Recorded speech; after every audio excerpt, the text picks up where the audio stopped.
So first of all, a very warm welcome to all of you who have joined for this training program of analytics to be done through Excel and Power BI.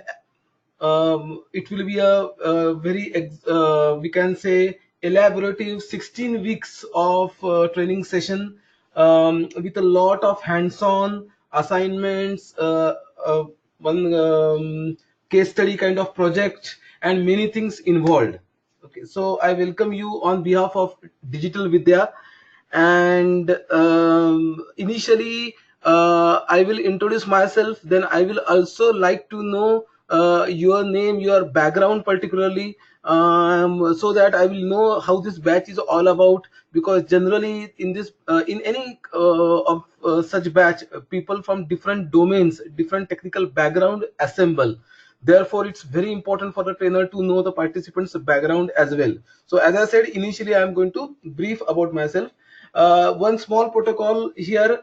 Initially only I'm telling that any doubt, any question, anything you have in mind, you will not immediately speak. You will type in the chat window, and don't keep it private chat window to me or to the organizer. It could be to all, so let the others also know your question. So in that too, it should be everyone.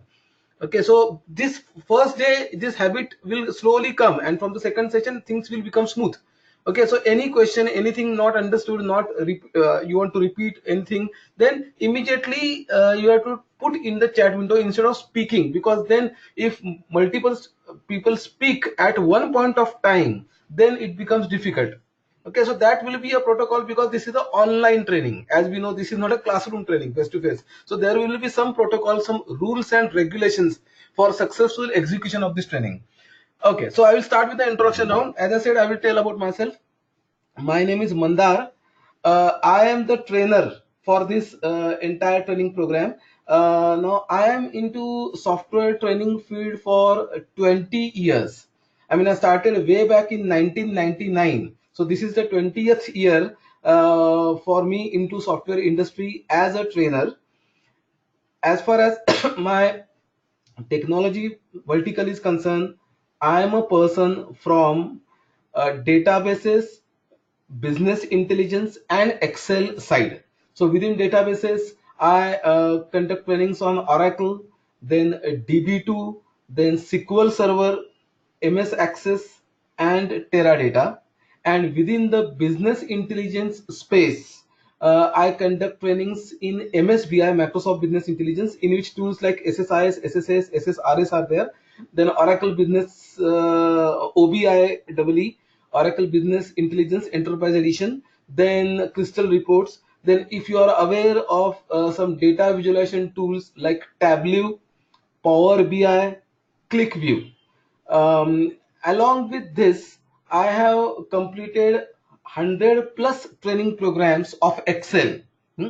So it can be normal Excel or advanced Excel, or Excel with macros, wherein the VBA part is involved, that is Visual Basic for Application, the macros that we write in Excel. So in Excel also, almost, as I said, 100 plus trainings have been done. And even if I am a hardcore trainer, I do have passion of teaching, of I can say sharing my knowledge, so I could withstand 20 years, and I'm sure I will be able to withstand the next 20 years as well. But still, I do have development experience also. It's not only training. I do have development experience of almost 9 plus years. Within these 20 years, 9 plus years, because right now I am a consultant. On weekdays, I am a developer, and on weekends, I am a trainer. So Saturday, Sunday, I conduct trainings for Digital Vidya. So that time my role is a trainer, but Monday to Friday, I am a pure developer. Because as a trainer, I realized first time in 2004 that only having theoretical knowledge will not be that much clear or easy for the students, or appropriate for the students. Because I will throw a slide in front of you and type 1 plus 1 equal to 2. In your environment, the answer will be 2 only. But when you go into your actual project work and you give the formula 1 plus 1, you get some different answer, 7.93. Now, you know the answer is wrong, 7.93. You should get answer 2. So what is that workaround? Now, most of the time, Google is the god, as we know. So we try to see what is the error there, or we check with our colleagues, we check with our seniors, and then there is a workaround to get the answer from 7.89 to 2. There is some workaround. Unfortunately, in a training, that workaround experience is not there. Only straight things or ideal things are there. Therefore, I took a break in training from 2004. 2 years I was in development, again came back in training. This mixed mode kind of say approach I had till 2014, and from the last 5 years I am a consultant in which I do development projects. It could be in Excel, it could be in SQL, that is databases, it could be in BI, and along with that training, so that it enhances my training skill. So from the last almost 15 years, means initial 5 years I was pure trainer, but from the last 15 years I have got that development and training experience, and it has helped me a lot even while explaining a concept, how much difficult a concept can be, or at highest level what that concept has to be implemented. So this is about the development experience. Then, as far as certifications are concerned, I have done certification in Oracle, OCP, 9 developer track, then 2 certifications in SQL Server, one in developer track, one in BI track, one certification in DB2 developer track, and one certification in Teradata. So, and from 2009, I have got accreditation of MCT, that I am a Microsoft certified trainer. So, I am authorized to take Microsoft training programs as well.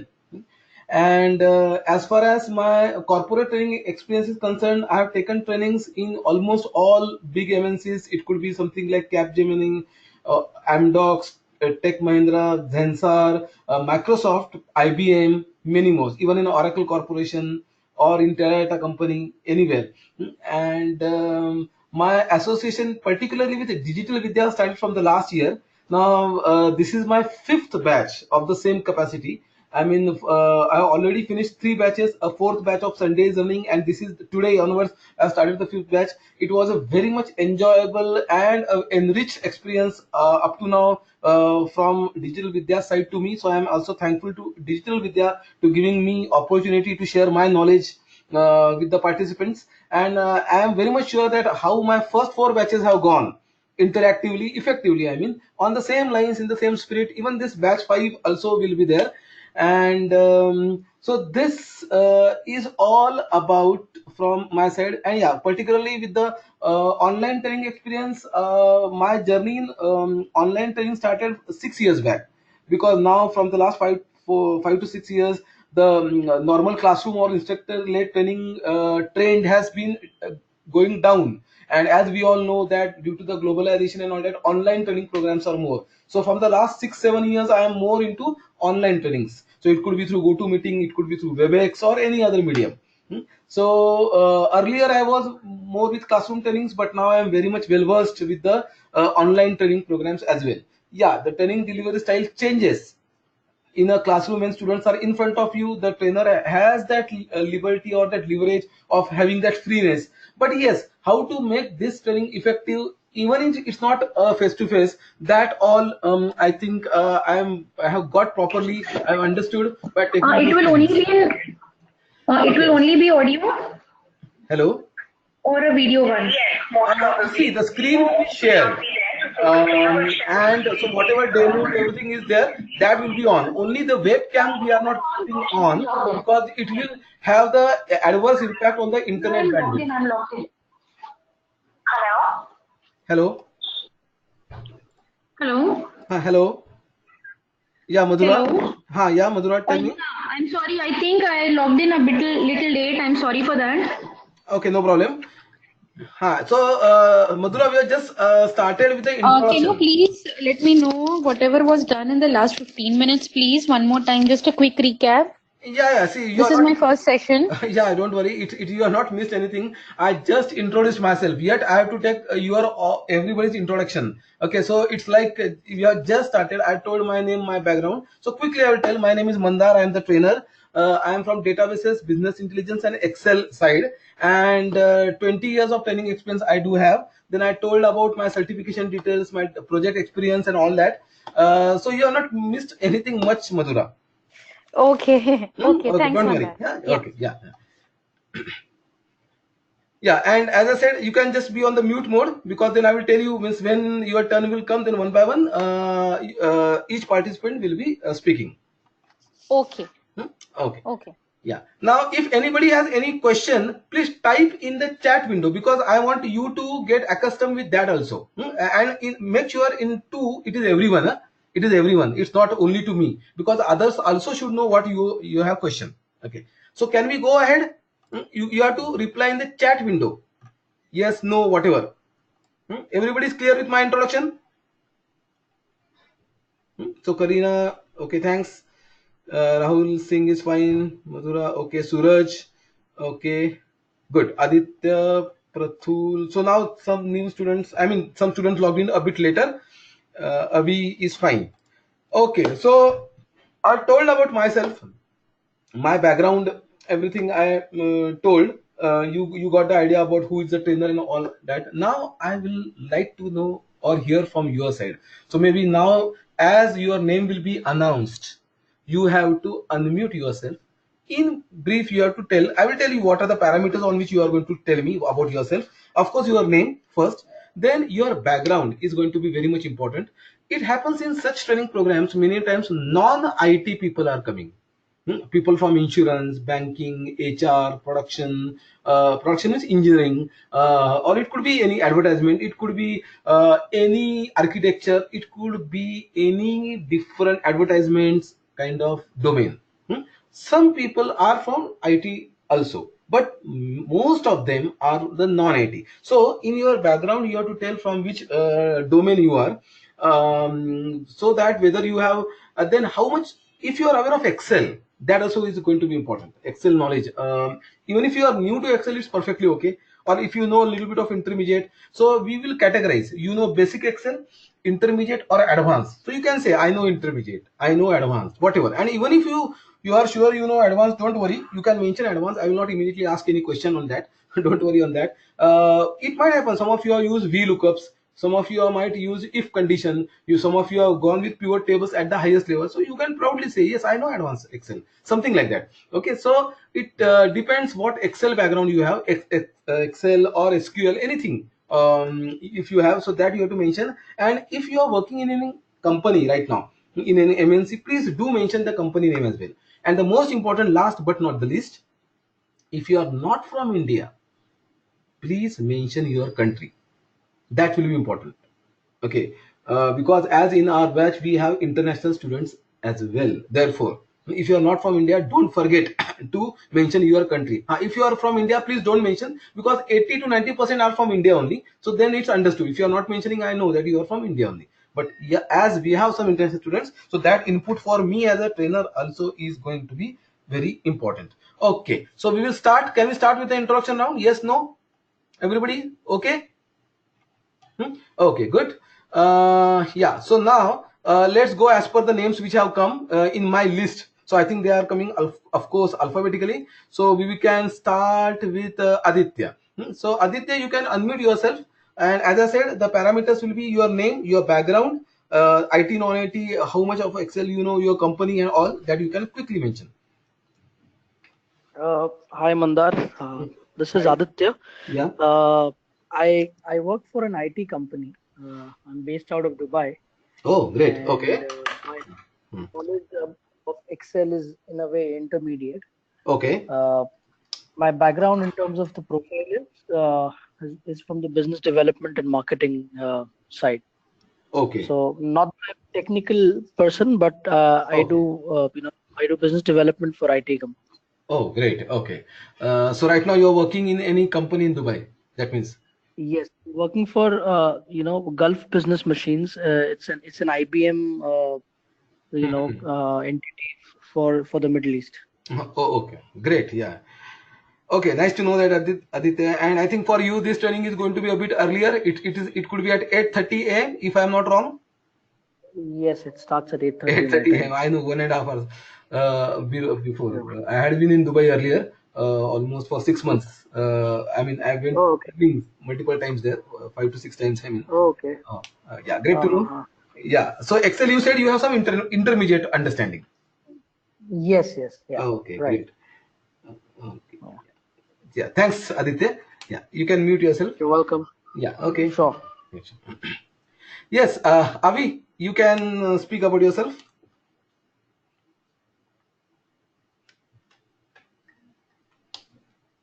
Hello.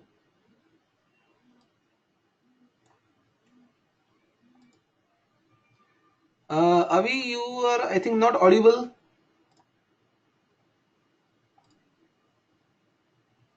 Oh, Avi's microphone is not working. Avi, in that case, can you just type down in the chat window about yourself? No problem, Avi. Maybe from the next time you can take care. Okay, you can briefly tell your background.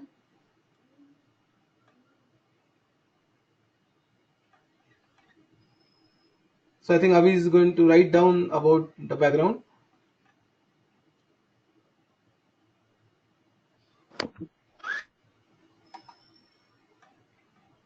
I'm just waiting for her.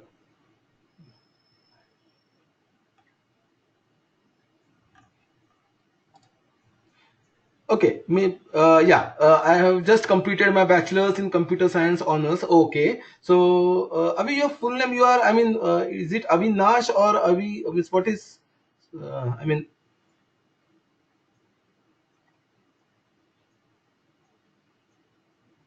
okay, it's only Avi. Means, acha. Okay, okay. Yeah, because you are not able to speak, I'm not able to make out your, male, female candidate. Can you just briefly tell that? Because I'm not sure of the name could be common for both. This, if I'm confirming that. Oh, okay, okay. Thanks, Avi. Yeah, okay, thanks. That only I wanted to know. Male, female. Okay. So, Avi, yeah, you have basic knowledge of Excel. Good. You mentioned about that. I'm just making a note of that. Basic Excel is known, and you have done computer science. Okay, bachelor's in computer science. Okay, great. Okay, com. Acha. Okay, Avi. Yeah, thanks a lot. Hmm? Okay, thanks. Yeah, fine. Let's move forward. Who is the next? Yeah, Madhura. Yeah, you can speak. Yeah. Hi, Mandar. This is Madhura here. Huh? Hi. Uh, I have, I would say, basic, not very basic, but not also intermediate knowledge of Excel. Hmm. I have about 10 years of experience in the research industry, market research industry, but currently I'm not working. Okay. So due to my profession, I have got to use Excel, Huh. but not extensively. So I would say basic to intermediate is my knowledge. Okay. Fine. And your domain is marketing, particularly marketing research. No, it is market research. Acha. Market research is different from marketing. Hmm. Research and analysis is the typically the analysis like what you would these days see in the newspaper, the graphs, Hmm. the pie charts, Hmm. or even if you are watching World Cup, you Hmm. see the analysis coming up Hmm. in the form of graphs. The representation is in form of graphs. Okay. That is the kind of work that I do. Oh, great. Nice to know that. So now this course is going to be very much relevant for you as well, because in Power BI we are particularly going to see a lot of charts, create charts. So it will be really helpful. Yeah, Mandar. Hmm? Okay. And also, yeah, and also I'm interested in knowing the details of Excel because then that would be the basic tool for Power BI, correct? Correct. So absolutely. Yeah. So we will be covering that all. Means we Okay. will be covering Excel at the advanced level, rather highest level, and Power BI also. Correct. Okay. Yeah, yeah. Okay. Oh, Yeah. Okay. okay. Thanks, Madhura. Thanks. Yeah. Thanks. So you can mute yourself. Yeah. So the next candidate, Prathul. Hello, Hello, Prathul. I'm Pratul. Hi. I just completed mechanical engineering. Oh, great. I'm not working right now, Okay. and I know basic to intermediate in Excel. Acha. Okay. Uh, then, so because you are from the industry domain, I mean mechanical engineering. Yeah. So you want this Excel knowledge to continue in your own field, like that? No, I'm going to change fields. That's all. Okay. Okay. Fine. So you want to enter into analytics. That means, Yes. Yes. acha. Okay. Yeah. So this Because course, from that angle also will be a great help for you. yeah. Okay. Yeah. Thanks, Prathul. Yeah, sure. Yeah. Okay. So the next person, yeah, Rahul Singh. Hi, good morning, everyone. Yeah. Good My morning. name is, and currently I'm working for Sysmex Asia Pacific Private Limited. Mhm. It's an medical instrumentation company, Okay. which is a subsidiary of Sysmex Corporation Japan. Okay. And my background, I'm Tech in Instrumentation Engineering from IIT Bombay. Oh, okay. Great. And I'm intermediate user of Excel right now. Last 3 years, I'm using it as a reporting tool for my management. So right now, I'm looking for some advanced skills in Hmm. data analytics using Excel as a tool and the Power BI. A little bit of W. That's it. Okay. Oh, great. Okay. So Power BI, anyhow, we are going to cover. Excel is, of course, the main topic. I mean, the first 8 sessions almost of Excel will be there. And for Tableau, we do have a self-paced training program as well. And Power BI will be a proper hands-on session for us. Okay. Yeah. Thanks, Rahul. Fine. Let's move forward, Suraj. Yeah, hello. Good morning, everyone. Yeah. Good morning. I work for Marina Bay Sands, in Singapore.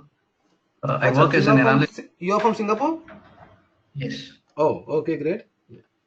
I work as an analyst for last 6 years, but my level, Excel level, is just intermediate.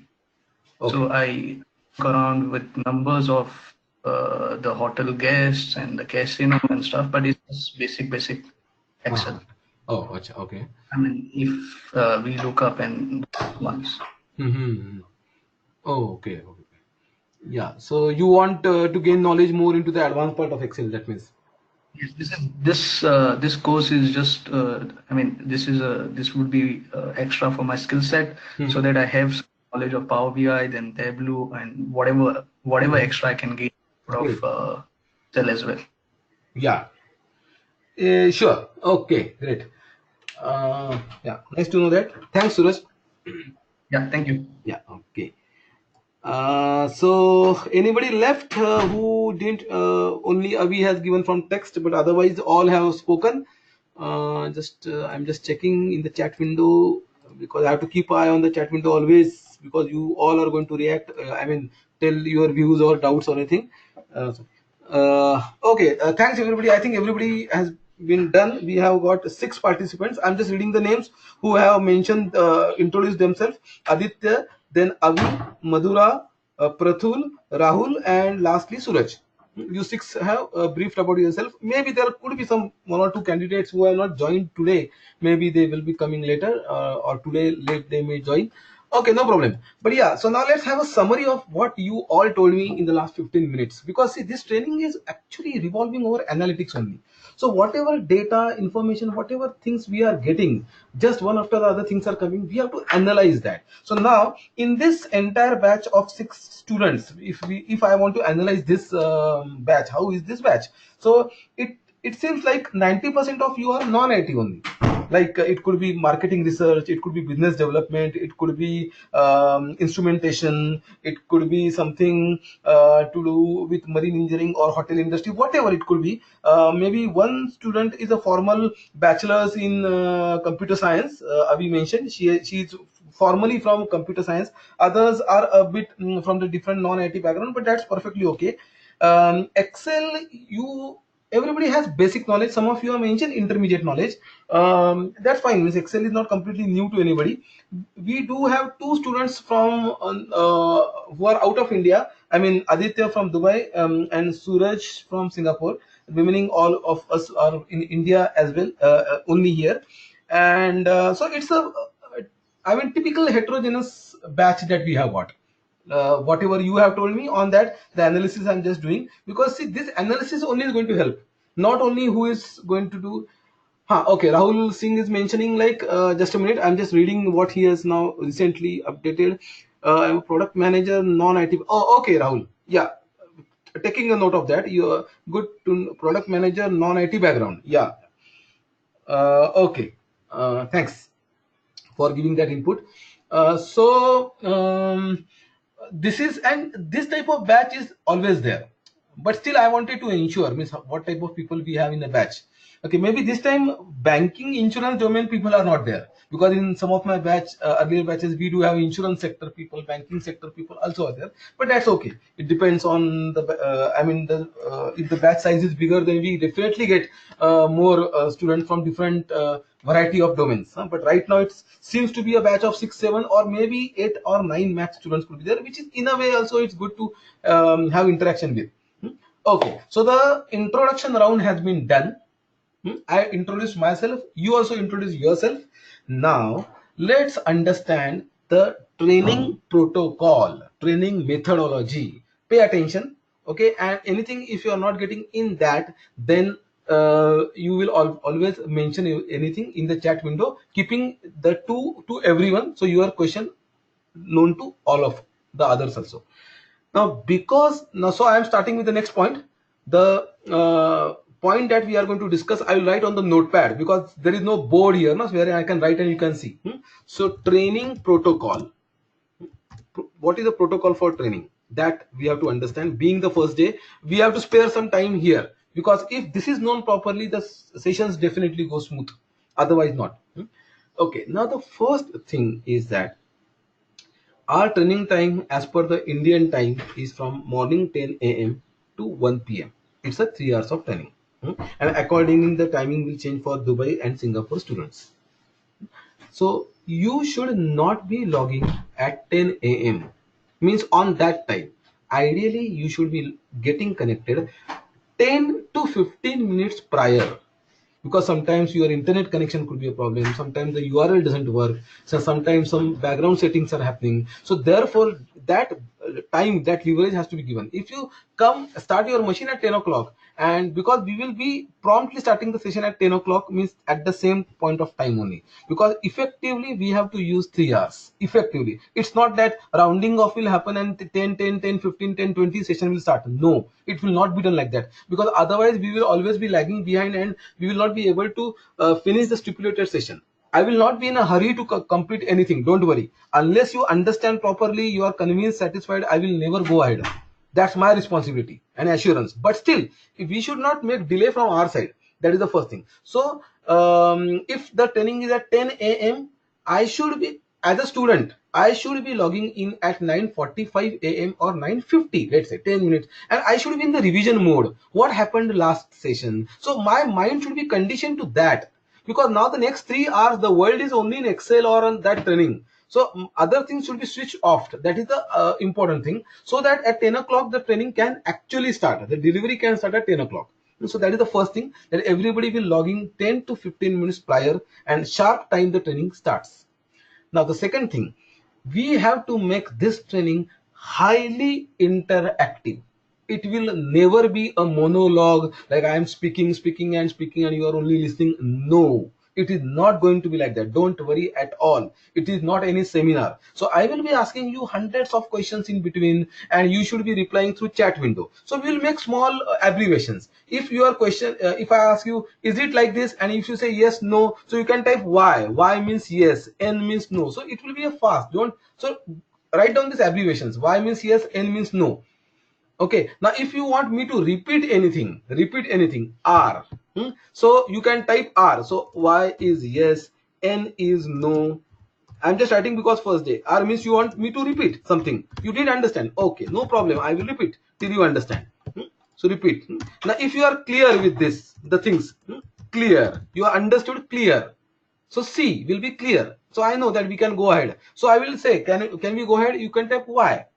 Or no, whatever is there. What is your question? Now, if you have a question, you have to type down the question, no doubt, because everything cannot be done in Y and RC.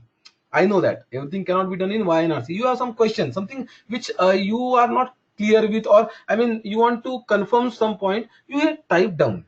Don't worry, you type down the question, because I am keeping the eye on chat window when the training starts.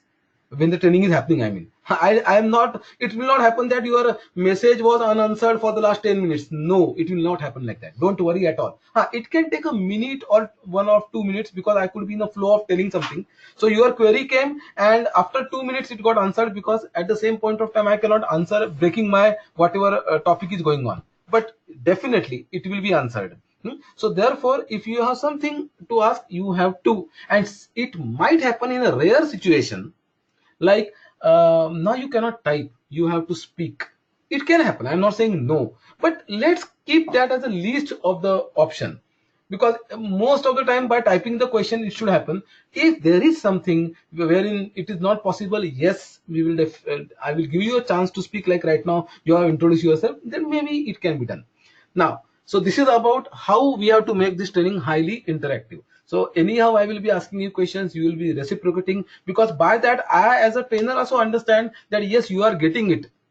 I cannot just go on flow of the session, because without knowing that you have understood or not. That's my prime objective. Once you are clear, I will go ahead. Otherwise, no. I am ready to repeat till it is clear. So is this fine so far? Okay. Can we move forward? Okay, good. So now some of the students are using the abbreviations. Very good to know. Why? See, good to know that. Yeah, very good. So this is about when I now what will be the training delivery style that I'm telling you. In the see, our training will be 100% demo oriented. It's not that I will be just speaking and telling any theory. No, it is not possible only, because if it is Excel or if it is Power BI or SQL, you have to demonstrate, see the output, change the output. If an error comes, why the error has come, fight with the error. That is the best way of learning, I believe. So therefore, I will be demonstrating something in front of you, because the screen is anyhow shared. You have to, you should be a good listener. Now that is a first important quality that a trainer a student should have, particularly in an online training session, because you are not able to see the trainer as well. So good listening capability is going to be there. So focusing on the shared screen, and then understanding what has been done. If you want, in your own way, you can write down the steps if you want. I mean, those who are comfortable writing down the steps, then I will say click on the home tab, then click on this menu, then right click. So maybe if you want, you can write down your own notes. I am not, see, everybody has his or her own way of understanding. So whatever is comfortable to you, do it. At the end of the day, you should understand and do it on your own. That's the important thing. So you can do that. So once a demo will be shown, then I will give you a chance to do also. Don't worry. Within the training also, in this, there will be some hands-on from your side also. It's not that you are only going to listen, because then it becomes boring, first of all. Second thing, you don't get the confidence that you have understood unless you do it. So there will be some practical from your side. I will tell you, now in the next 2 minutes, do this. I will tell you something like a VLOOKUP topic is going on. Now I will ask you, now in the next 2 minutes, do this. So you will do it. You will tell me the answer, copy paste the answer, like that we'll do. Now it might happen some of the student is facing the problem, is not able to do, then he or she should type the formula or whatever has been done in the chat window. So all others also should participate in solving that, because that is the real learning. If anybody is stuck somewhere, if you are able to solve it, that's the great part. The joy or the satisfaction level is really high then. So everybody should participate. It's not only my as a trainer's duty to do it, because the others also get some scope to think beyond what was taught. So why the error has come? So immediately the error will be copy pasted in the chat window. You will see how it happens. And if it is not really getting solved, then there is a provision in GoToMeeting to take the control of the participant's machine. That I will tell you later. And then I can see your screen. I will ask you to share the screen, and then maybe, oh, here you made a mistake. The cell address should have been D5. You by mistake mentioned D6. Therefore, the formula is going wrong. Whatever it could be. Just an example I'm saying. So that also will be there. So this is how the demo will be there. Then now the thing is, just quickly type why or no, because now it's very important question. Has everybody got the LMS credentials, learning management system from Digital Vidya? Yes, no. LMS I am asking. The username, password. Of course, I'm sure you have got, but sometimes what happens, if there is a late entry, if the admission is done late, sometimes that participant may not have got. Okay, so are you able to log in? Have you logged in through that URL giving your username password? Is it working? Okay, great to know that yes, everybody's LMS is enabled. Now that LMS is going to be a very important thing for us. Now we have some sample data, so you need to download that sample data. So for that, once you go into the LMS, then I'll just show what has to be done. So I'll just a moment, I'll go to batch 5 LMS. So see what I'm doing to do. Just you observe what has to be done, because today you are going to do that, therefore it will be important. Just I'm also getting into that LMS, digital vidya. I think, yeah, now it has come. So my username, password, whatever is given to me, that I am just entering, time being. Okay, I got connected. It can take some time. Sometimes login. Let's check. Just a moment. Or sometimes if concurrent users are more, I know that sometimes it is asking me the question, because I am not a robotic. So I didn't give the question, the answer to that last time. 3 plus 4 always will be 7. Just a moment. I'm able to click. Okay, you do one thing. Everybody just log into your own digital vidya login LMS. I'll tell what has to be done. Uh,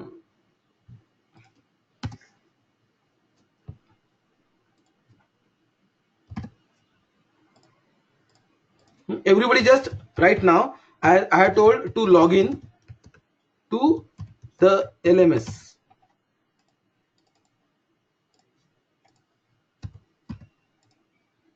No, I think in my case I may have to log in again. I don't know why it's not working at the moment. Sometimes some connectivity issues come. Okay, no problem. Okay, good. So Madhura has logged in. Now in that, for your own course, you will have certain things like it will have week 1, week 2, week 3 till week 16. So if you go into week 1 and then there is a download material is there. So I will tell you what you will get. Just I will show that will be LMS data. See this week 1, and then you will get this week 1 content practice sheet and week 1 assignment. So everybody just download that.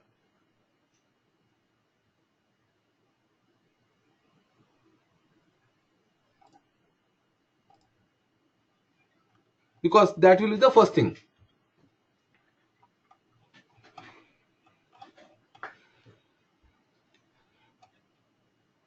Uh, you have to okay, Madhura, actually it might be the case like you have to go into your own project, sorry, training, and in that you have this week 1, week 2, week 3 and all. Has anybody got that? Maybe the others can just check from where it is, if anybody has got. Okay.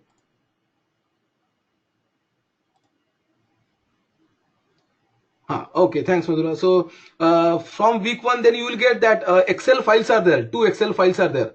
One file name is week 1 assignment and the other is week 1 contents practice sheet.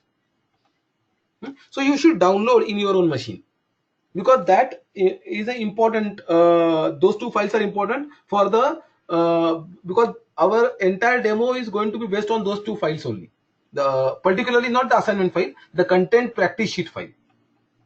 So has everybody downloaded that?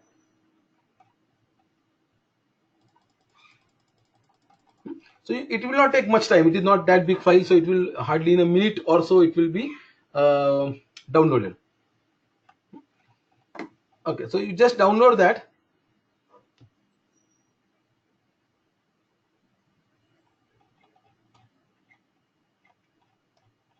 Okay, so Madhura, can you just tell Rahul? I mean, in which tab? Because in my case, it is not getting open. Otherwise, I would have practically shown only. But I don't know. Something may have got long. I will just try to check it again at my end.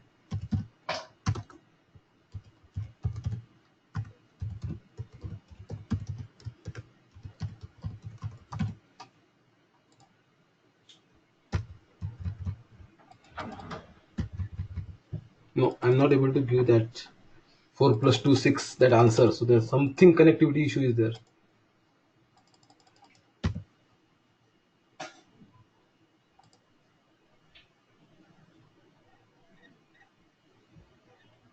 Yes, correct, Madhura. There are different tabs for different courses, so you have to click on your own course. Yes, then it works. Absolutely correct.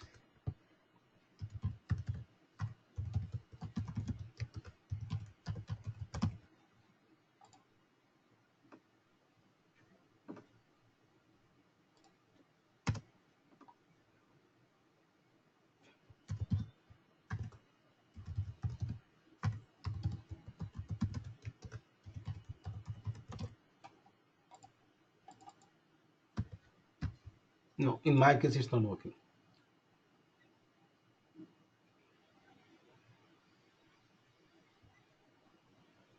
Screenshot means actually this the recorded sessions will be there. So I'm going to talk about that. Madhura, means how it will be done.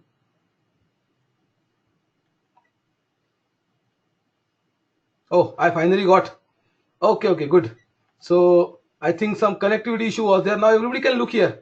Okay, so I have got my own login. So you can see here. Those who are not able to get, please see in the shared screen. In my screen, please see. Now there are many projects. Training programs tabs are there. So we should go in our own analytics techniques using Excel and Power BI refresh. 16 lessons. This is one. This is the one. Analytics techniques using Excel and Power BI. So this I have to click on this. So it's all options will come. Yeah, so now you can see lessons. So initially onboarding is there, then Excel, Power BI installation. There is week 1 4 topics if you see here. So if I click on that down arrow 4 topics, here, then I'll just show where what I'm doing. I'm just putting the spotlight. See, in this week 1, in these 4 topics, drop down arrow here. So if I click here, see content, introduction to analytics technique and fundamental. So if I click on this, see now in that download practice sheet and download Excel important shortcuts. So please, you should download this both the files. Please download both the files. I hope now the picture is clear. Everybody understood from where to go? Do this, then I will continue with the next point.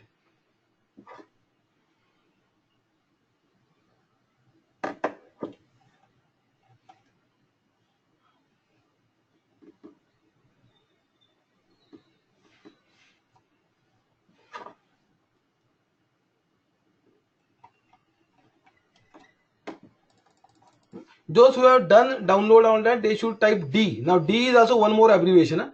D stands for done. D stands for done. Okay, great. Suraj has done. Avi, Rahul. Okay. And don't forget to reply, because otherwise what will happen, you might have done, but you didn't, you don't, if you are not typed D, I will not know that you have done. So because I will be in waiting mode till everybody has done. So immediately once anything has been told you are done, just type D there, so that we all, our communication should be clear. That is what important here point is. Online training means this protocol, if we follow, mark my words, it becomes very smooth. No hindrance will come.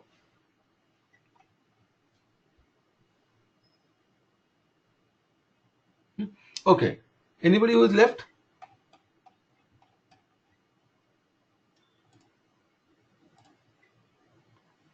Oh, so Madhura, you are done or no?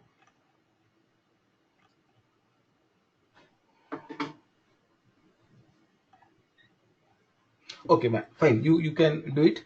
That should not be a problem. Yeah, so now the thing is that for every week, now pay attention, everybody just pay attention. For every week there will be a sample data which through LMS the same steps you should download. Now this activity you should do not when the training starts. Now today is the first day, of course I have to tell you everything, the environment has to be done. So today of course you have to do today right now only, because you are not aware. from next session, from next Saturday, before you log in, now next session will be week 2, so that week 2's entire thing will be downloaded. This comes without saying, this comes without saying, because what happens, I will tell you. Otherwise, we are say in week 3, and in week 3 I will tell you now, open this content practice sheet of week 3 and go to sheet number 4 and now do this. That time as a student I have not downloaded week 3's, then I have to log into LMS. Now just now you have seen sometimes connectivity issue comes, and then what happens, due just because of one student we cannot keep the entire batch on hold as well. That will not be good from the others angle. Therefore, this also will be a prerequisite before you log in. Means 10 to 15 minutes prior you will log in is the first thing, and in that 10 minutes what you will do is that Wix you can download. And if you don't want this headache, I can tell you one simple thing, it will not take any time. All 16 weeks in one stroke only you can download. In 15-20 minutes it happens, instead of keeping it for every Saturday, and if you forget, why to have that all confusion. So even you can do it like that, once only do it all, and keep systematic folders, week 1, week 2, week 3, so you will not get confused. So I'm leaving it to you, either download every Saturday, but ensure you will not say at that time I don't have file, give me a time to download. No, that will not happen. Okay, so prior, best way, if I was the student, what I would do is I will not keep a risk of downloading every Saturday. I will download in one stroke after the session only today, so that everything I have, I don't have to go to LMS every time. I'm still leaving it to you. So is this LMS part clear? Can we move forward? Okay, good. So now what happens? Now Digital Vidya has a very quality examples. Standard data is there, and that data or the sample data is as per the topic that is getting covered. Okay, so therefore we will not miss, for most of the topics we will work on that data which is given for us. Therefore this file should be first loaded in our machine. Now another point to be noted, very important point, now just pay attention. Now as a student, I have week 1 content practice sheet. Now if I am opening this file, I will get some sample data and all that, and I will start working on that file. So my advice is that, now see, blank 1, blank 2, blank 3 and t-shirt cells. Here the actual data is there. There are 4 sheets, blank 1, blank 2, blank 3 and t-shirt cells. Now, actually speaking, don't do direct changes in this file. What you can do is, once you are downloaded, save as and give some meaningful name to this file as revised. So what will happen, your original file downloaded will remain as it is, and whatever changes you want to do, whatever free hand you want on that file will be another version. Otherwise you will get confused, what was the original file, then again you have to download from LMS. No, let's not have that headache at all. We will not that headache. What we'll do, once we download, we'll make a copy of that file and some meaningful name will give, like revised. So now whatever changes I want to do experiment, I will do on revised, because at the worst I can delete that file. At the worst, if I don't want, again I can start doing this, but don't touch this file. Touch means don't edit this file, because then you know what is the original file. So this also will help you. See, this is all for betterment. I am not saying this is mandatory. It is for smooth execution. From day 1 only, if you have good practices cultivated, it will help a lot. Therefore, see, today yet the training has to start. I am sparing some time in this initial introduction and all that, because then these habits are, if they are imbibed right now only, they will be helpful. So once you have downloaded that file, just save it with some your name, revised, copy, whatever name you want as per your comfort, and start working on that file rather than the original file. So original file is as it is. Are we okay with this? Can I go ahead? Yes, no? Okay, good. And yeah, and I will expect promptly reply from your side, always. So therefore your attentive span has to be, I mean, your attention will be also checked, how much you are attentive here. Okay, because online training, there's a big possibility of the student going offline for some seconds, for some minutes. That should not happen here. And don't worry, we are going to take break of 15 minutes in between. We are all humans, we are not machines, so we do need breaks. Okay, so therefore it will be a proper, generally what I do, if the training starts at 10 o'clock, then by 11:30, somewhere between 11:20, 11:25 or 11:30, I generally give the break. A 15 minutes proper break is there, so you can refresh, recharge yourself, and then again the session starts. Okay, so this is how we will get some time in between as well. Okay, so now I told you about the LMS, that entire data to be downloaded, and good that everybody has got the credentials and everybody has done that. Good. And how to do every week, that is also clear. Now the next thing here will be, for every week, now I'm telling you about the assignments. Now every week session has a corresponding assignments file also. As you can see right now also, week 1 assignment is there. Okay, so whatever was covered in that particular week, based on that questions are there. Questions on the topics which are covered in that week on that assignments are there. You are supposed, it's a mandatory thing, it's a must thing, you are supposed to solve those assignments properly on your own. That will be a offline activity. Means now today is Saturday. Okay, now after this session gets over at 1 p.m, then till next Saturday, before that, means in this week, you are supposed to solve that assignments and submit it. That's very important. Submit it back on the Digital Vidya server, because there is a technical assistance team there. TA team is there who is going to check your assignments, and at the end of the training, after 16 weeks, your performance in the assignments and your attendance, these both things are going to be valuable. So I repeat, this is a very important point. Assignments should be solved as per that week. That is going to be important. Okay, now the famous saying, that old English saying that we know, a stitch in time saves the nine, is going to be valuable here as well. It should not happen that I am in week 4. I am a student, I am in week 4, and I have not submitted week 1, week 2, week 3, week 4, and now I realize, oh, I have to solve all those 4 assignments. And in that particular week, because I am not only a college student, I am a professional, I have a heavy work at my workplace, so I don't have time. So it will get piled up. The assignments will get piled up one after the other, and you will have the load. So don't keep it in that way. In that week, whatever is done immediately, whatever trainer tells, it might happen. Now there is one exception here. All of that week we are not able to solve in that assignment, in that week. So if any leftover is there, one topic which is not covered of that week and which is going to be covered in the next week, don't worry, I will specifically tell you that this topic's assignment you will not solve. That is my responsibility, or that care I will take, don't worry. But whatever is covered, that much assignments you can definitely solve, and not only solve and submit, because at the end there is no test as such. For this training program, there is no test, no online test, no objective test, nothing. So how you are going to be evaluated? There are 3 factors on which you get evaluated, and now I am telling you the evaluation factors. Because this is day 1 of our training, so we should be knowing crystal clear what is happening in this all. So evaluation factors. So evaluation factors. Attendance, that is the most important.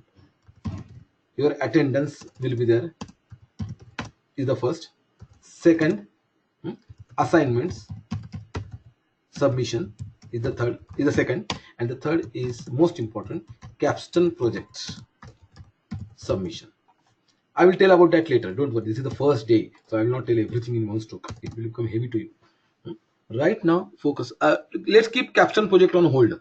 Today is not the right time to discuss about the project, but these two I can tell you. Okay, now some question has come from Madhura. After every assignment, we will know our grades and mistakes. Are re-attempts allowed? Yeah, re-attempts are allowed, Madhura. That will not be a problem. There is no grade or gradation done on your assignment. Means you are submitted, means it is that you can know at the end. But if it is not finished or it is incomplete, then you will get a chance to re-attempt and again submit the assignment. That chance is always there. Okay, yeah, thank you. So now the thing is attendance. Okay, now can anybody tell me, let's say I will ask throw a question to you. Due to, see, my advice, sincere request and advice is, don't miss any session. Very simple, I'm telling. Don't miss any session. But there are some external forces working on us. It's not that everything is in our control in the life. As we know, there could be sometimes some genuine reasons which are not in control, and you might miss a session. It can happen, personal life or office life, whatever.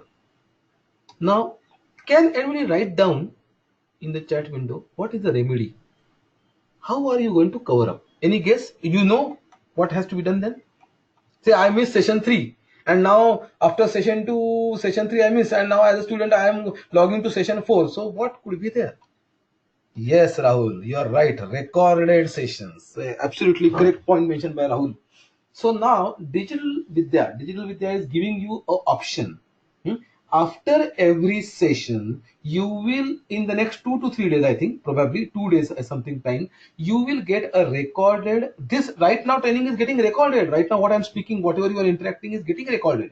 I already started the recording. I mean, okay, so is going the entire 3 hours recorded session will be given. The link of that will be emailed to you in the next 2 days. So as a student, it's your moral responsibility to go through that recording. That's very important. You should go through that recording and understand whatever you missed. So by chance, if you miss a session by chance, then it's your complete whole and soul your responsibility to go through that recorded sessions. And if you are not understood in that afterwards, then of course in the next session when you will come in the live session, I mean when you come, you can say, Mandar, I have gone through the recording, but this part I didn't understand, can you tell? So that I can take care, don't worry. But it should not be the case that you attended the next session without going through the recording. That could be too dangerous.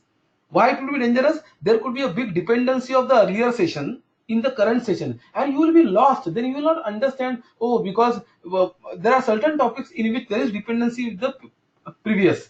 So that time you will not understand, and then you will start losing the interest, and that is the dangerous sign if you start losing the interest. So therefore, by chance, if you miss a session, you will be going through properly through the entire recording before coming to the next session. That will be completely your responsibility. Any doubt, any point not clear? Can I go ahead? Everybody's clear with this? Okay, now the another advantage of recorded sessions is that recorded sessions is not for only rescue purpose for the students who have been absent. No, it is not like that. Even recorded sessions are a boon, are a gift, I can say, for the students who have actually attended the session. Even it becomes a revision. Try to understand. Say today there was one heavy topic. As a student, I understood, but I am not confident about that topic. I want the revision of that topic. I want to go through the entire thing again. Now, if you have already attended the session, live session, and then what will happen when you go to recording, it will be so, means you will be so much in the driver's seat, I can say, that if the entire recording is of 3 hours, let's say, so you know that this much part from 2 minutes to 5 minutes 18 seconds, this much I know, and so I don't have to read this or listen this again. So you can drag that much, and the point that you want again, you can start reading or sorry going through. If you don't get again, you can go back and again see the demo. So even to strengthen your concepts, to do a good revision also, recorded sessions play a vital role. So it is not only for people who are absent, so that they should get the entire knowledge. It is also for the students who have attended the session, because then what will happen, you don't have to go through the entire 3 hours. Whatever is twisting, whatever is difficult, critical, not understood, that's much 2 3 5 times I can do it. I can go as a student, I will understand everything. So that becomes the another advantage of recorded sessions. Okay, so I told you about the evaluation factors. I told you about this recorded sessions. If you miss and all that, so this is all clear. Even the assignments you have to submit every week, whatever is told. That much I also told. So now I can say, as far as the training protocol is concerned, we are finished with this all, means whatever. So maybe now we can start with the today's topic, also the first topic, and then we will go with the Excel as well. So anybody has any point? Can I go ahead now? Anything to add to what I am telling? Can we move forward?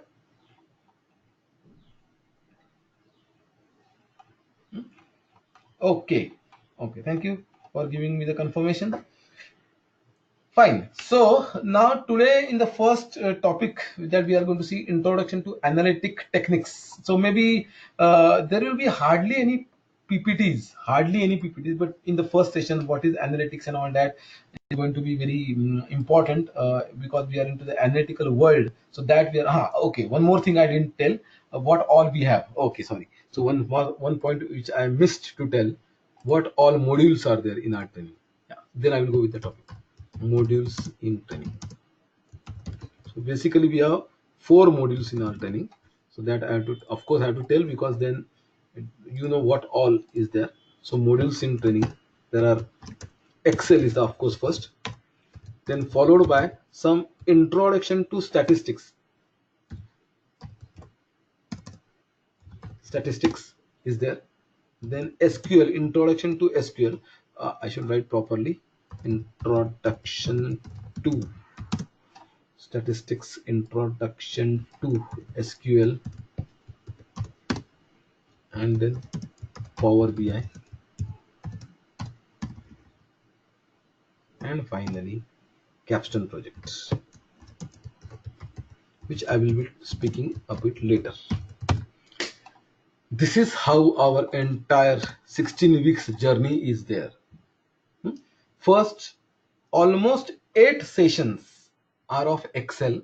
7 or 8, let's see how much it goes. 7 or 8 sessions are of Excel. Then 2 sessions of statistics, 2 sessions of SQL, database structured query language, and 2 to 3 sessions of Power BI, and finally 2 sessions of capstone project. So this is how the breakup of that. We will see how the breakup is there, Excel and all. But primarily the learning will be these 4 modules that we have. The learning will be these 4 modules, and finally we do have the capstone project, which will be a complete revision of all these 4. That time I will tell you what is this all. So this is how you will get. Now why statistics has been involved here? The only thing in that, okay, Madhura, Tableau is not the part of this training, but you will get a self-paced training program of Tableau later, not now, later, once you successfully finish the entire training. So instead of Tableau, we have Power BI. Okay, yeah, thanks.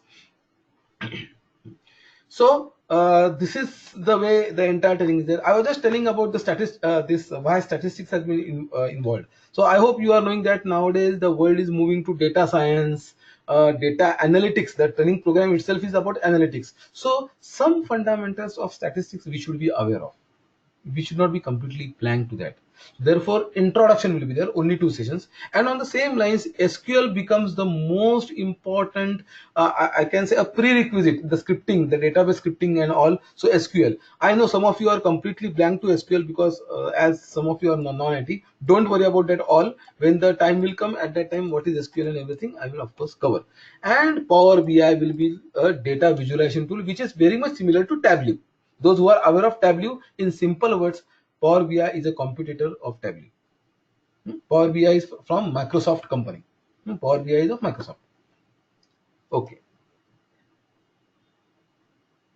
Rahul, okay, it might be having, yes, correct. So that's what I had said, that Tableau will be there, but that will be once you finish this all successfully. Getting it? Yeah, okay. Within the 16 weeks it is not there. This is what I wanted to say. So once, because see what is happening, why didn't I mention Tableau here as point number 6? I'll tell you, there is some reason. There it happens that some students, they are not able to, or they don't finish the session, the entire course. Means what? They have not submitted the assignments, they have not done the project. So for them, then they will not become eligible. Therefore it's like conditions apply for Tableau. Okay, fine. Yeah, so this is all. So I told you about the modules that we will be covering. So of course today we are going to start with Excel only, being the first day, and initially we will spend some time in introduction to analytics techniques. So as I was saying, like I mean, there are PPTs as such are very less in this training program. hardly 1 or 2 times PPTs will be there, but sometimes the PPTs are essential to make the things more clear. So we have some 20 minutes time in hand before we take our break. So we'll just start with the session. So can I start with the topic now? Everybody okay?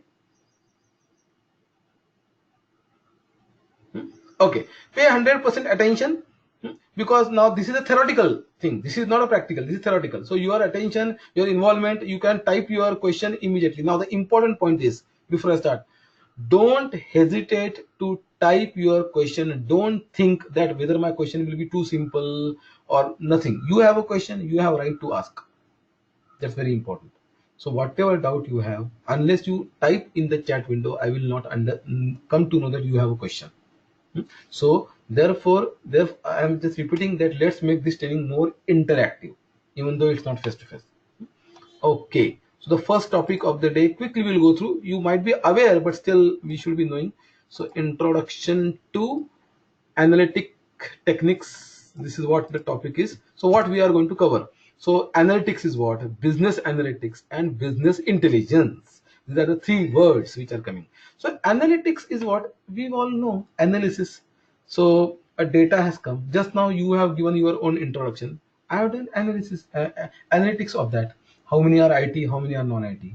How many know basic Excel? How many know intermediate Excel? How many of them are from one particular domain like banking or insurance? How many of them are at a managerial level? How many of you are fresher? That all is analysis.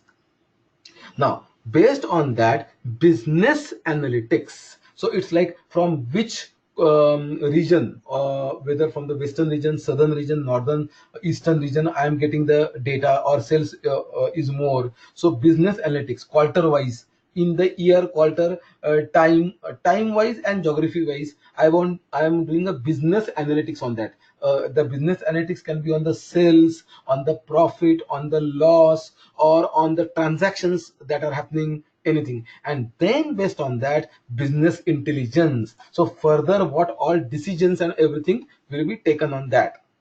So there are lots of things you'll so these all are terms, jargons. Don't worry much on that. We'll slowly will be coming to know all this, what will be there. So let's move forward. So see, this analytics, as I said, financial statement analysis, fundamental analysis of the stock, or technical analysis. It could be something of it could be price of in security markets in order to forecast future prices. See, in so this analysis of data actually we do for decision making. Where I am lagging, where my business is going weak, how to strengthen it, where are the pitfalls, how to solve the problems, that I will be able to do if I do the proper analysis. Otherwise not. Can I go ahead? Yes, no.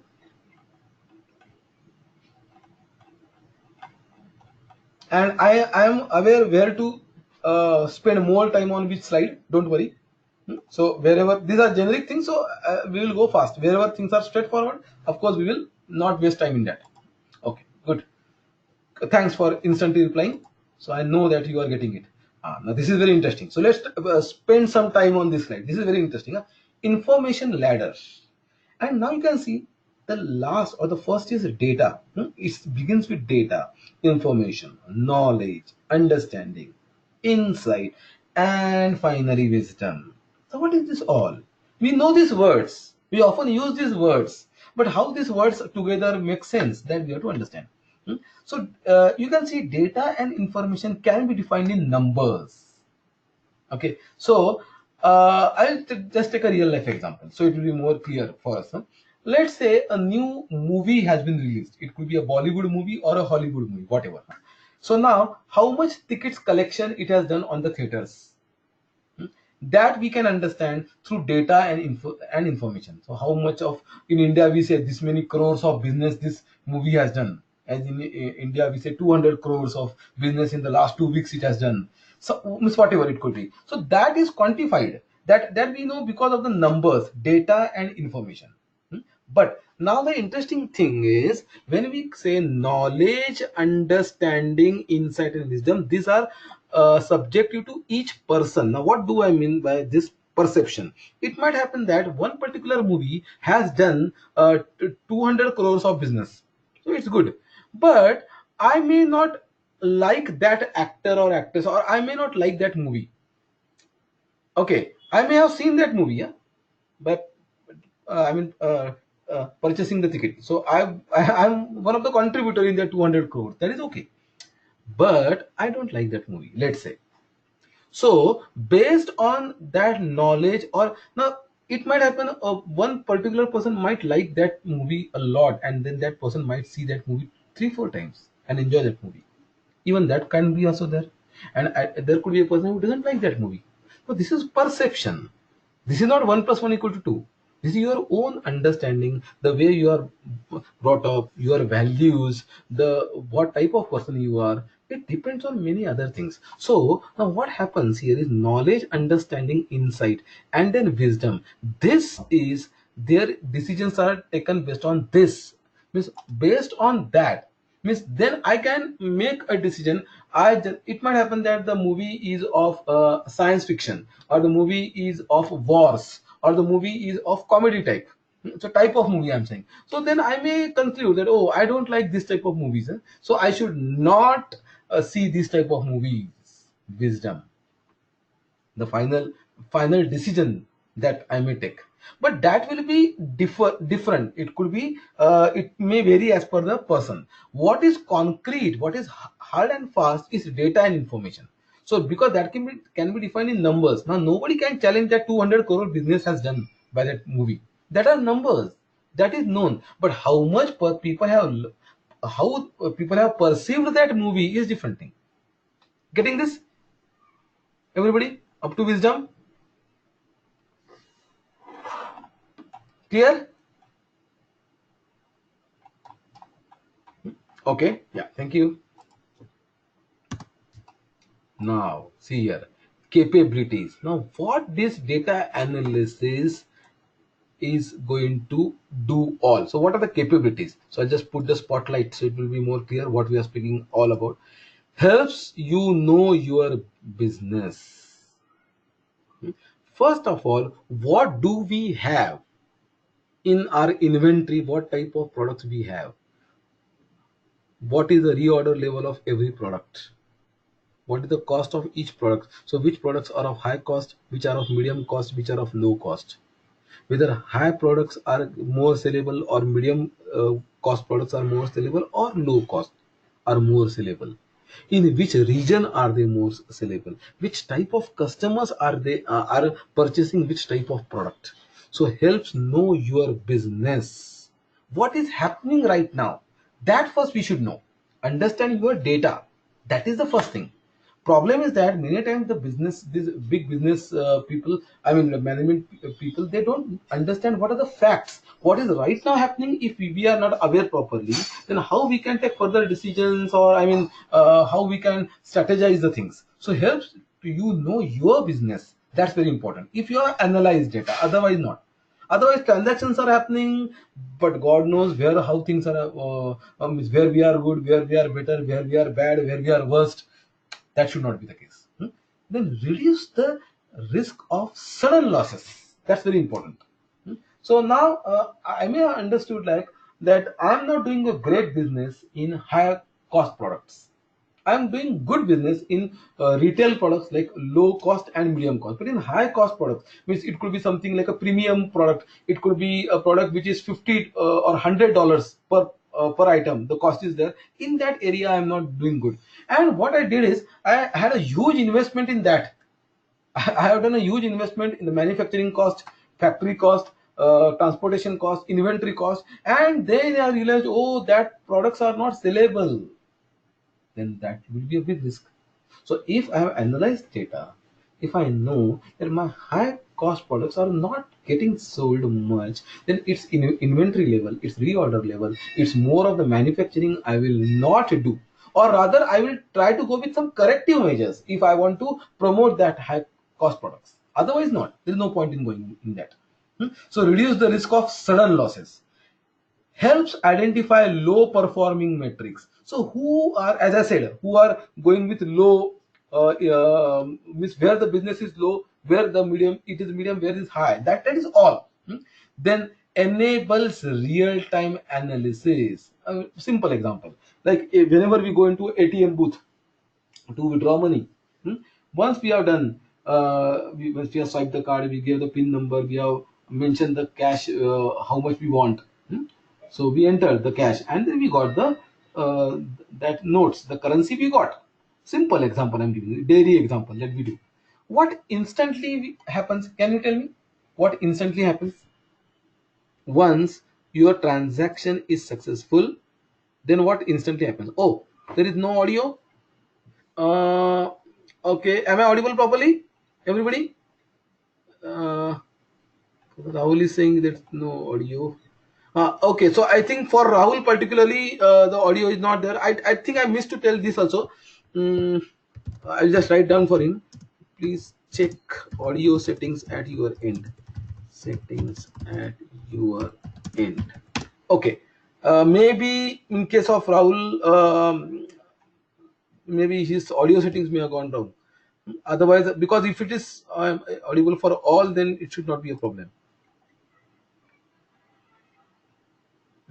Just let's wait for a while. Maybe if we, just a moment, because for others it is good. Means definitely there is something wrong with in his particular at his end. I will tell about. I am going to speak about this internet connections and all that also later. Okay, so can we continue?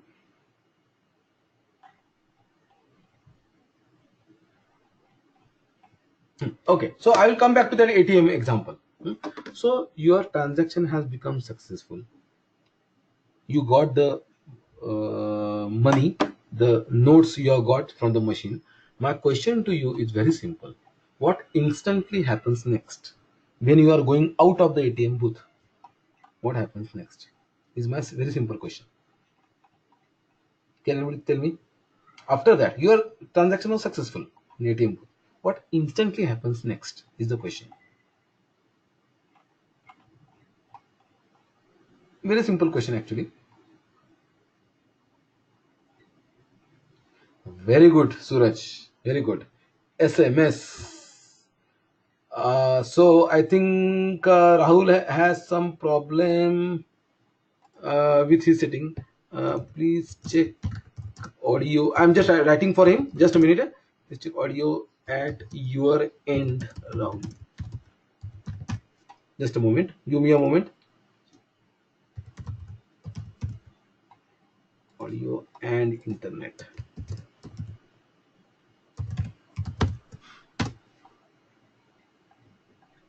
Okay.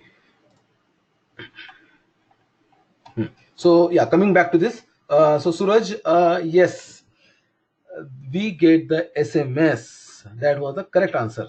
And we also know what is the current balance after withdrawal. Perfect, very good. Yeah. So this is something like real time analysis. Why I have given the example of ATM is this real enables real time analysis. Are we getting this example? Everybody is clear with the example? Yes, no? Quickly type. Everybody is clear with the example? Can I go ahead?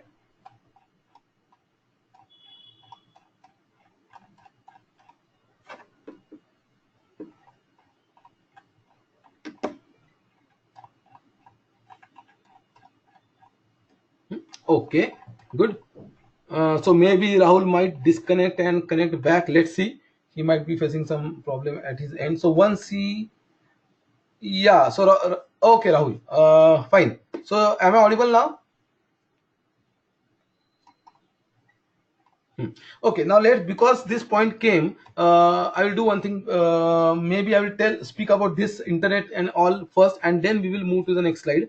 Because I just maybe have forgotten to tell this point before we started the topic. Okay, now very for us the heart line is, or the heartbeat is internet connectivity, its bandwidth and all. So it has to be robust, strong, and sturdy for everybody. For me also, of course, as a trainer, and for you also as a student.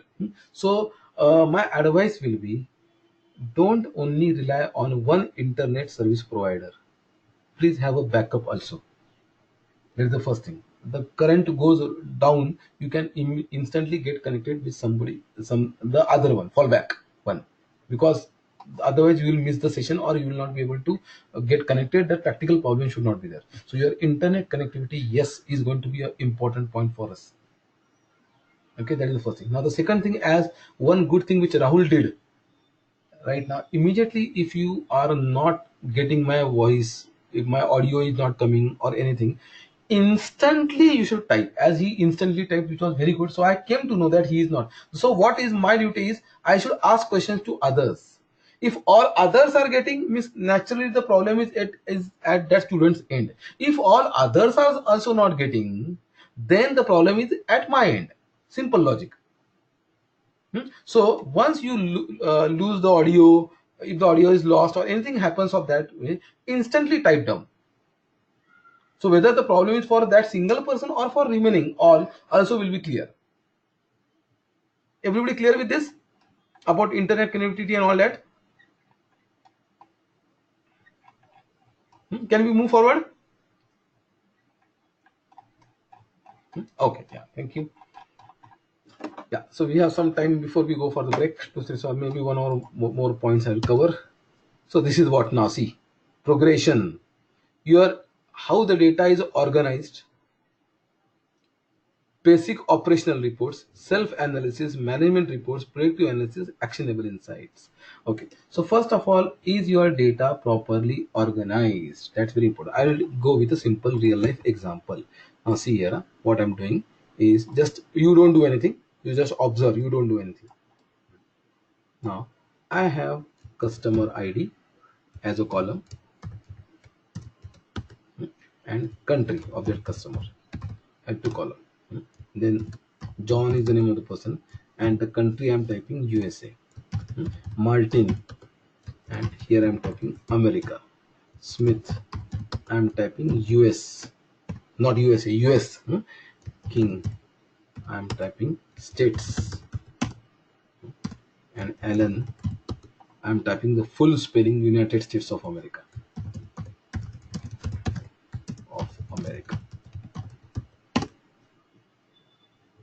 Okay, now just observe this. This is the simple data. Are these 5 customers from 5 different countries? Tell me yes or no. Are these 5 customers from 5 different countries? No. Right, that's the right answer. Madhura, Avi, Rahul, everybody. Good.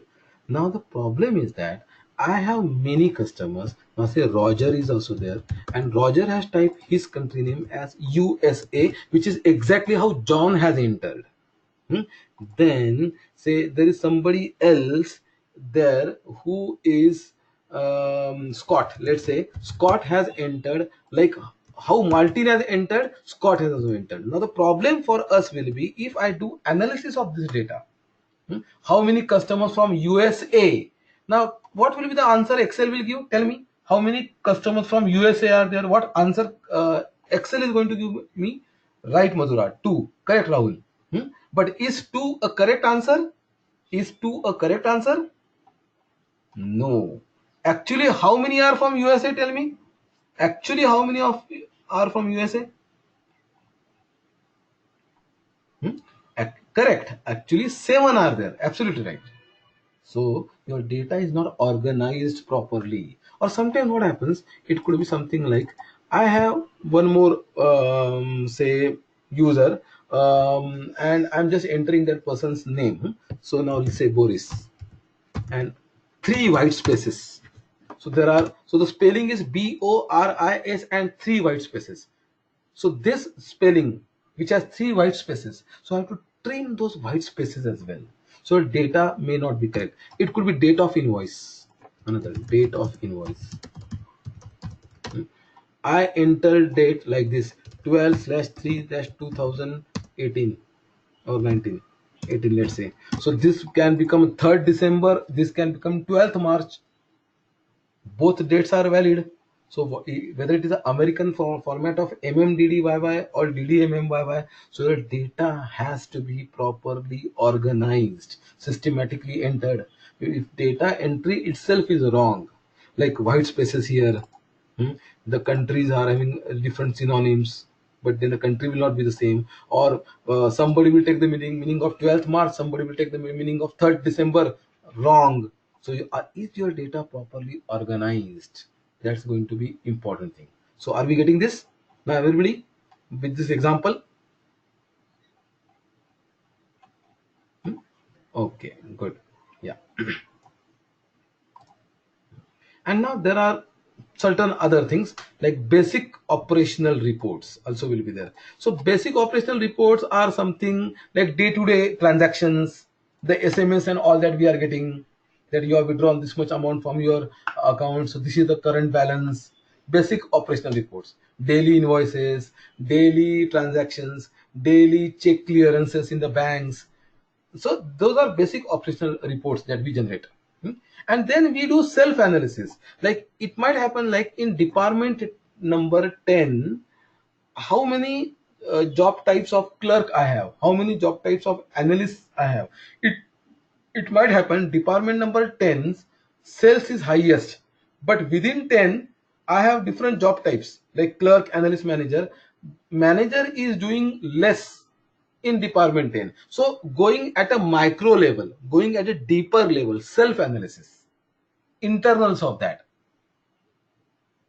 Are we understanding what is self analysis? Overall department 10 is doing good, but in department 10 I have records of job types clerk, job types analyst, job type manager. So who is doing how in each department? Self analysis. Getting what is the meaning of self analysis here?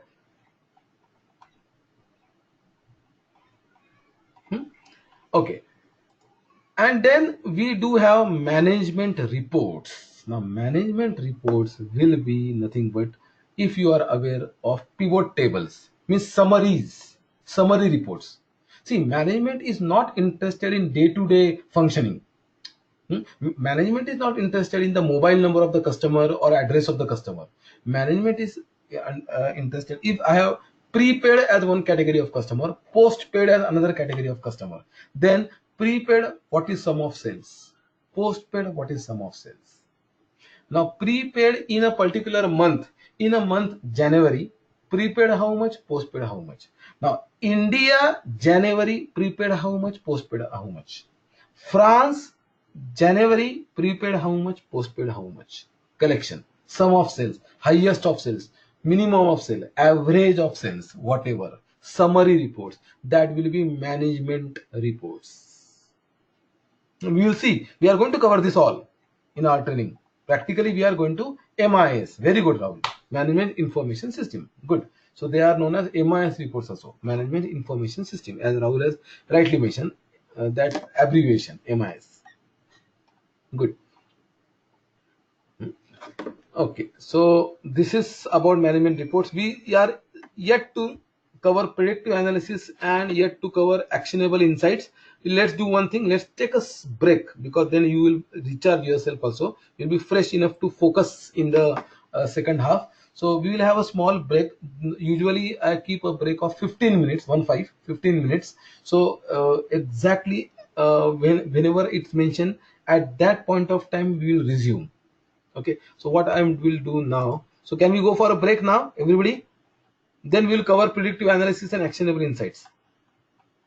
Okay, so it's like 11:33. I'm rounding off to 11:35, so I'm giving you 2 minutes grace, more additional time.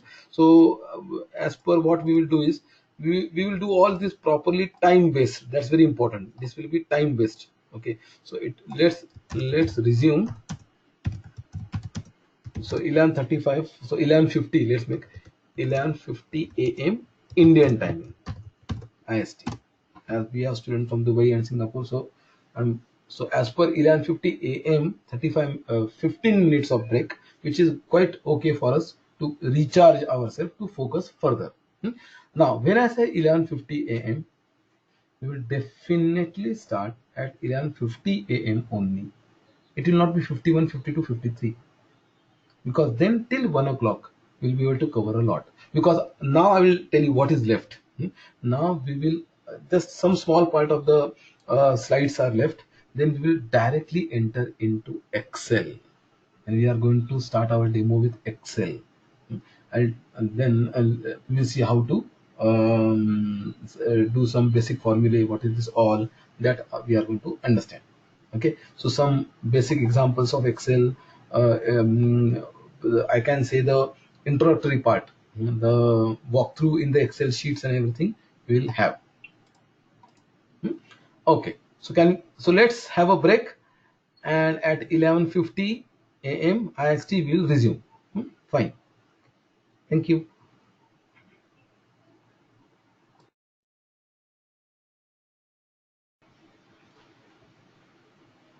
Hello everybody. I am back. So is everybody there?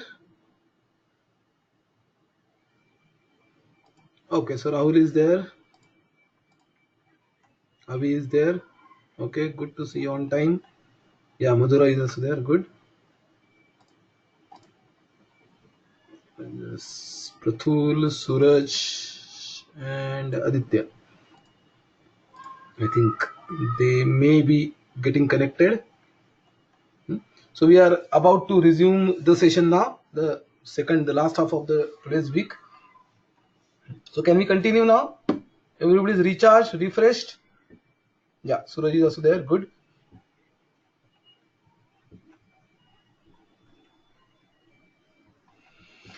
Okay, so I think Aditya may be getting connected, but we will start now the session.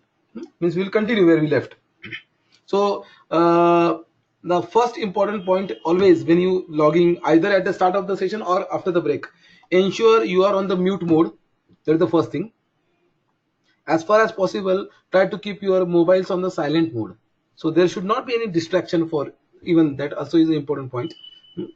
And you should be also on the mute mode within the GoToMeeting software, because then the background noise or music, anything, I mean, which will be there should not be disturbing us. Because the session is also getting recorded. If this was not getting recorded, then it's okay. I mean, if background is sound is there, we can just little bit go ahead with that. But as this will be recorded, so it's better that we are on the completely mute. Okay, good. Good to see almost everybody in time getting connected. So I will now resume where I stopped. So yeah, we were into that. So management reports was the last thing which I covered. Then predictive analysis, which happens like in progression. So this is an interesting area. Predictive analysis is going to be a very interesting area. We are going to cover that in statistics. Regression analysis means based on the current statistics, what we can do, or current data analysis, what predictions we can do. A simple example: a student who has got very good marks in standard 10th, standard 12th, in each semester in graduation, now is going to apply for post graduation. Then there is a big possibility that in post graduation also that student is going to get good marks. Simple. Predictive analysis. How we are saying? Based on the results that the student has got from 10th till graduation. Now, this was very layman example or simple example, I know, but still this is also a part of predictive analysis. So on the current data, we can analyze what can happen in future, and based on that, the actionable insights we can take, decisions we can take. Okay. So is this predictive analysis and actionable insights clear to everybody?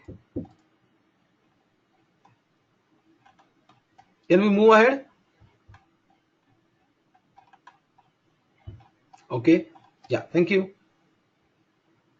Just a minute.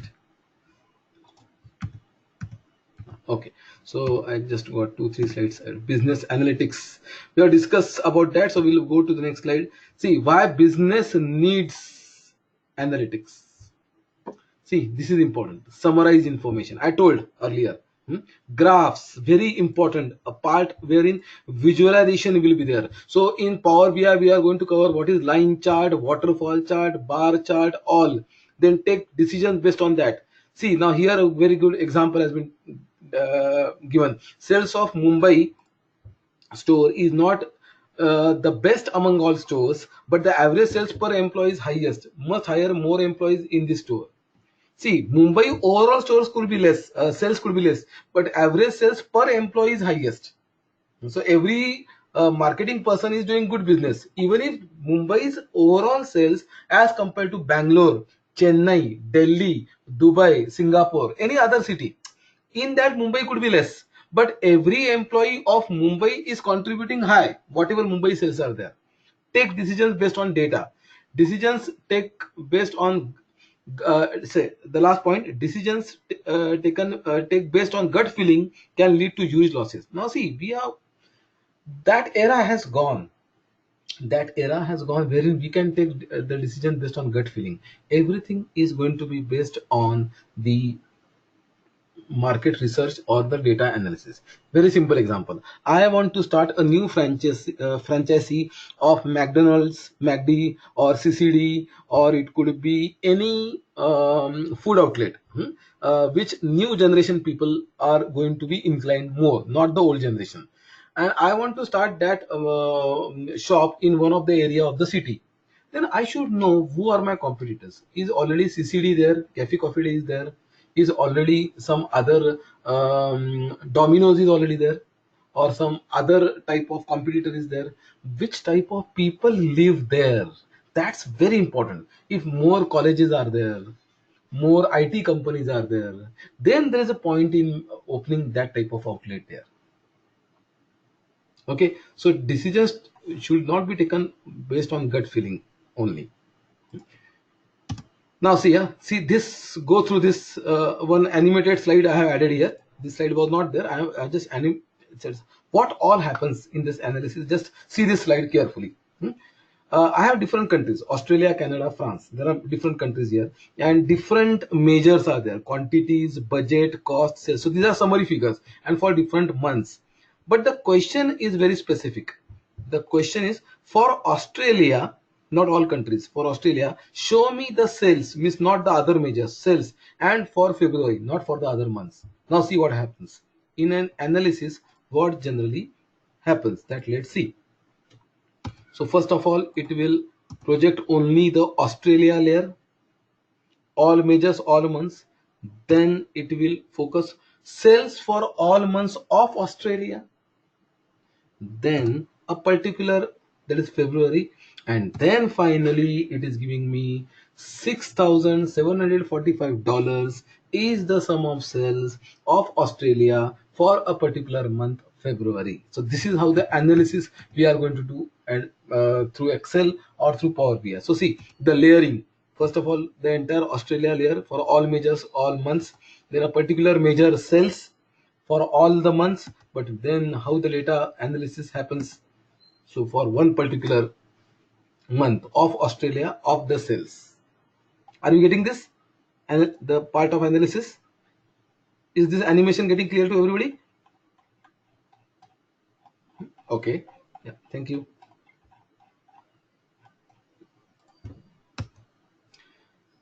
Okay, so business intelligence. I told a little bit earlier, but now there are lots of things like data cleaning, data modeling, data transformation, data analysis, and data representation.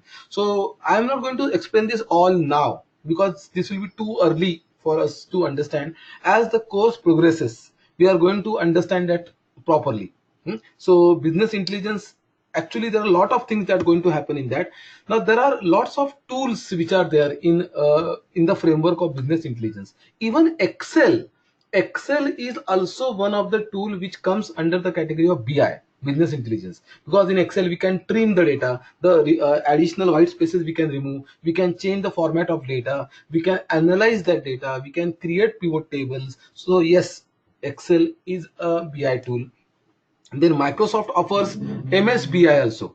In my introduction, I told that SSIS, these are the tools: SQL Server Integration Services, SQL Server Analysis Services, SQL Server Reporting Services. So these are also, Microsoft has given actually 3 types of tools which come under the category of BI: Excel, then MSBI, and Power BI. So in our training, we are going to cover this two, which we are going to cover Microsoft Excel and we are going to cover Power BI. We are not going to cover MSBI. But some introduction of SQL Server we will have when we will have the SQL module. Now in Excel, what we all are going to cover: data cleaning, working with conditions, data manipulation. You see, this slide is something like what all is going to be the course contents. Okay, there is a question has come. MSBI, yes, Madhura. MSBI is different. Suite or a software, Microsoft Business Intelligence, that has three things: SSIS, SSAS, SSRS. Means that is also one of the product of BI given by Microsoft. MSBI.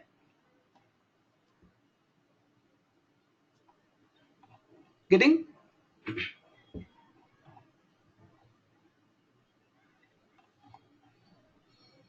That we are not going to cover. MSBI as such, SSIS, SSS, SSRS, we are not going to cover that. We are going to cover Excel and we are going to cover Power BI.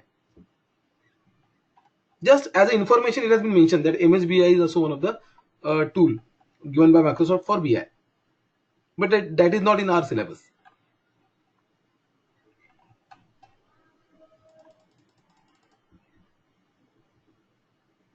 Yeah, see, we can say like this, Madhura. The BI, in BI, there are three types of tools given by Microsoft in BI: Excel, then MSBI, and Power BI. Like that, we can say.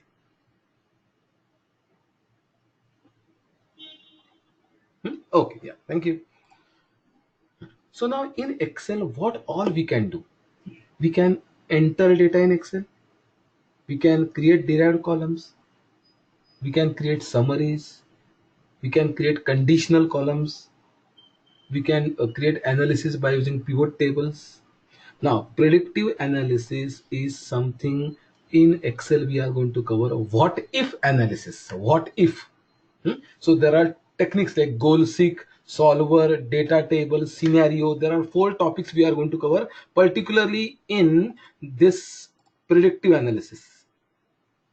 And visualization we are going to cover more in Power BI, not in Excel more. That we are going to cover in Power BI. So this all practically will be getting covered. Practically, we are going to cover this. Clear, everybody, so far? Can I move forward?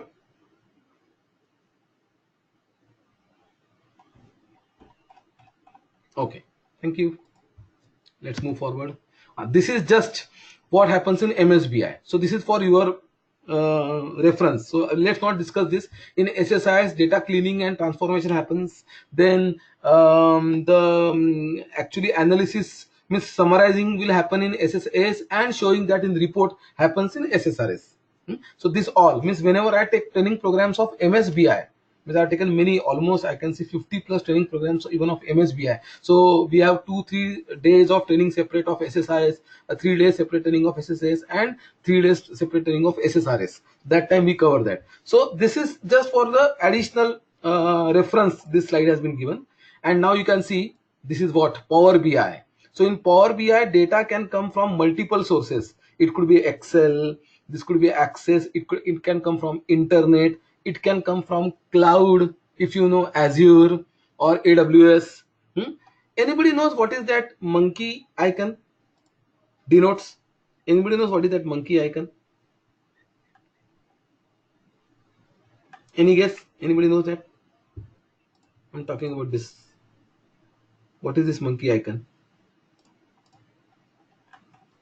Okay, I will tell you. It's very simple. It's MailChimp, a software, MailChimp, which is a software which comes under the category of digital marketing. So data can come from that also. Digital marketing means the emails that we send. So email marketing and all that. The email marketing, digital marketing, that is MailChimp. So see, data can come from heterogeneous sources, and then see the charts and all that are getting created. So we are going to practically do this all. We are practically going to do this all. And there are some other players also, like IBM has Cognos, Watson Analytics, SAP has SAP Business Objects and SAP Crystal Reports, SAS is a visual one of the other, and some freeware open source are also there. Dundas, Domos, Tableau is one of the leading. ClickView is their board, and this list is partial. There could be multiple. So some other players are also there. So this slide is just giving you that hint.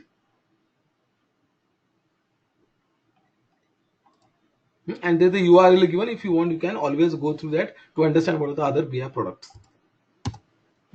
And then what happens? Industry examples, travel. So in travel, can anybody tell which is the in today's world which company is doing lot of analysis, analytics? Travel companies.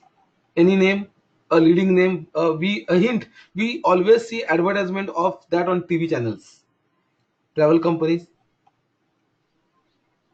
A leading travel company which does a lot of analysis of the hotel rates, flight rates, different, and then gives you a best option. Very good, Madhura. Trivago. Correct. And there could be many more. But Trivago is right. Then it could be some other domains, luxury jewelry. I'm not aware of much that. Then product wise, predictive analysis done. So domains could be different. That's what. But analysis is going to happen. Stockbrokers, finance, share market. In that there are specialized softwares. Okay, so there are lots of different domains in which analysis or analytics is going to happen. So this is how we have finished with the first topic of the day, introduction to analytics. So any doubt, can we go ahead? Is this clear? The conceptually, I mean, I know not deeper, but conceptually something. Okay, good. Now time has come to start doing some things practically. So now let's start doing things practically. So now we will, in the remaining session, we will work with Excel. So today we will get a good introduction to Excel. So as you have already downloaded the week one, week one assignment and week one practice sheet, my advice is just open week one content practice sheet, and if you want you can save it as other name later on when you want to do, so that 2 copies will be there. I have told that all. So my first instruction is now that you will open the week one content practice sheet. Everybody knows that has to be downloaded from LMS. Earlier today when we started the session, I had told that, and of course I think everybody has done. So I'm opening the same file, just I am opening that revised file so that any changes will happen in a different file. So please do it and type D.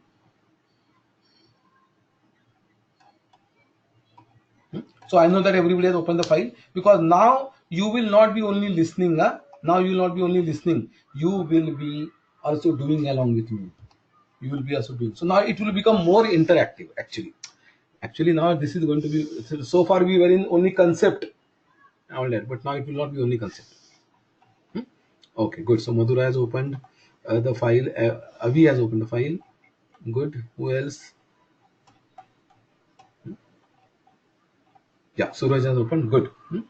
Okay, now first of all what I will do is quickly I will tell you the Excel versions, how Excel has progressed over the years. You see, it's a very big success story of Microsoft. Excel is one of the most successful and popular software desktop application of Microsoft globally, not only in US or UK, globally. And when it started, Excel, if you say 95 was the first version, which came in Office 95. Then came the next version, that is 97 was the next. My journey started with 97 version. Means I started working with Excel in 1997, 98 only, that time. More than, I mean, 21, 22 years back. So 97 was the version. Then came 2000 as a version. Let's not go into the details of that all. 2002, also known as XP, was a version. Then came 2003, and then there was a 4 years of gap and big change. So I'm giving a separator. 2007 came, then came 2010, then came 2013, then came 2016, and now just conditions apply or star rating, I'm not sure much, but Microsoft is saying 2019 is there, but it's beta version. It could be not sure, so I'm giving star. Means, so let's not write also 2019 because it's not stabilized. So let's say 2016 is the latest. So quickly I will tell you about these versions. I'm not going to tell each difference in each version, that is not required also. What is relevant, that only I will tell. The real change came, the game changer was 2007 version. The game changer. From 2003 to 2007, there was a big change in Excel's history. Why? Till 2003, one Excel sheet could have 65,536 rows only. But from 2007 version, one Excel sheet can have 10,48,576 rows. Means 1 million, more than 1 million rows every Excel sheet. And till 2003 version, we could have only 256 columns. But from 2007, we can have 16,384 columns. So the data storage capacity has increased leaps and bounds. From 65,000, it has gone to 1 million, 10 lakh, which is very good. So volume that it can store is great. Not only that, it has added a lot of statistical functions, analytical functions, functions which are related to pivot tables and all that. So more functions came. The look and feel got changed. This ribbon concept, this all came later. Earlier it was a menu based, but now that ribbon, you may not be aware of because you are not knowing Excel 2003. But I know that even in the UI the things got changed. And then in that enhancements came in 2010, 13 and 16 version. Now I have a very important question. Everybody will reply. Which version of Excel you are working on? Because I am working on 2016, which is advisable. Advisable is 2016 only. Okay, Suraj has 2013. Fine. What about others? Okay, so Rahul is working on 2016. Good. I'm taking a note of that. Avi, you are still on 2007 version, so maybe you need to change it. Okay, what about the remaining? Quickly, remaining. Which version of Excel?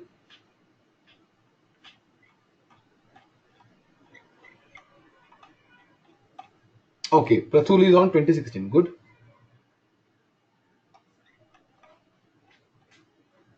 Others? Who left? Madhura is left. Who else is left? Aditya is left. I mean, to tell. Oh, Madhura is also on 2016. Good. And what about Aditya? Oh, Aditya, yeah, he's there. I thought he was not there. Okay. See, if you are on 2016, great, ideal. Even if you are on 2013, it's okay. 2013 acceptable. At least you should have 13. You should not have 10 or 7. So Avi, you can definitely think of upgrading. Now there is one more way of doing this. How many of you know Office 365? I will write down because that is important. Office 3, I have put that in the chat window. Office 365. You are aware Office 365? Anybody? Okay, no problem. See, if you have licensed software of Office 365, then the latest Excel version comes. Then you don't have to worry about that. If it is Office 365, then. But even if you don't have Office 365, it's perfectly okay. Even if you have Excel 2013 or Excel 2016, 16 is the best, 13 is okay. You ideally should not go with 10 or 7. So we are, of course, our training is on 2016. I also have the same, but I have Office 365 as a licensed version through my vendor company that I have got through one of the Microsoft Gold partner company. I mean that way. Okay. So I told you about the version, the major change I told you from 2003 to 2007. So now, from this point, our training, as I said, is going to be demo oriented. Okay, some basic questions. A Excel file is known as what? An Excel file is known as, so basics. Now let's go with some basics. An Excel file is called as workbook. Basic things. No, worksheet is different, Madhura. So Excel file is workbook.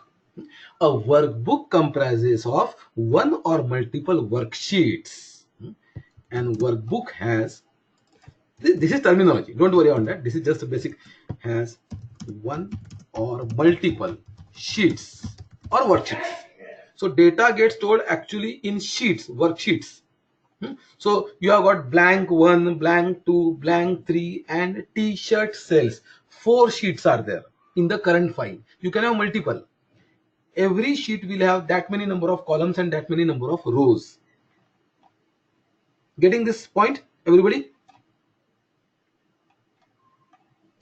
Okay, what is the extension of Excel file? Can we type down?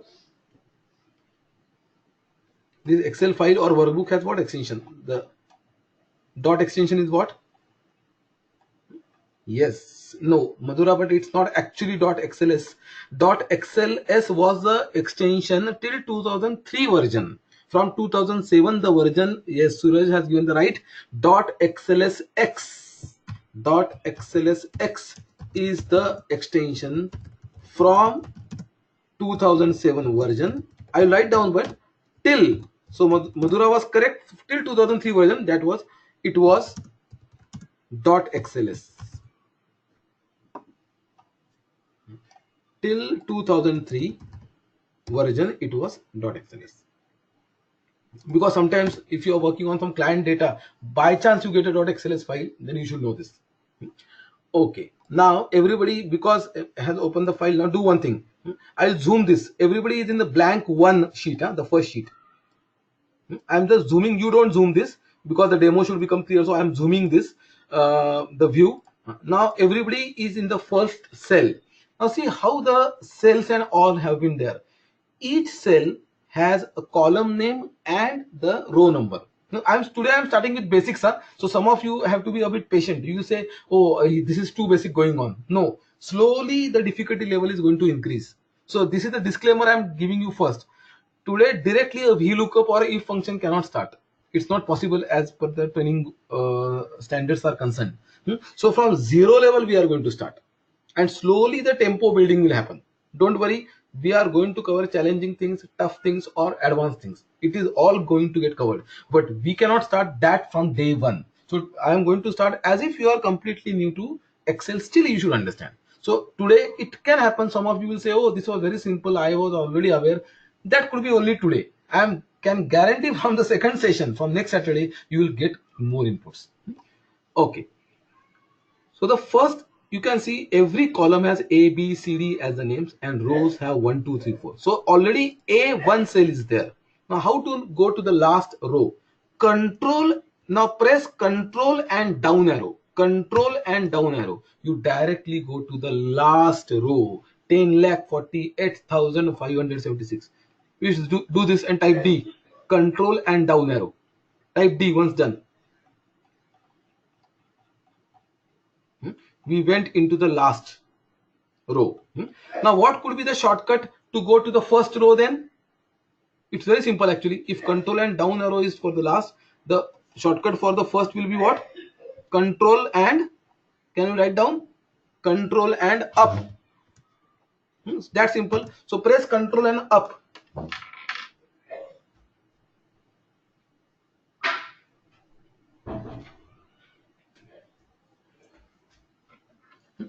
Okay, so control up and control down are the two shortcuts that we understood. Now we are on the first cell. Now let's go to the last column. Now how columns are named? A, B, C, D till Z. Then A, B, AC till AZ. BA, BB till BZ. Like this. Now we are on the first cell. Ensure you are on the first cell. A1. Control and right arrow.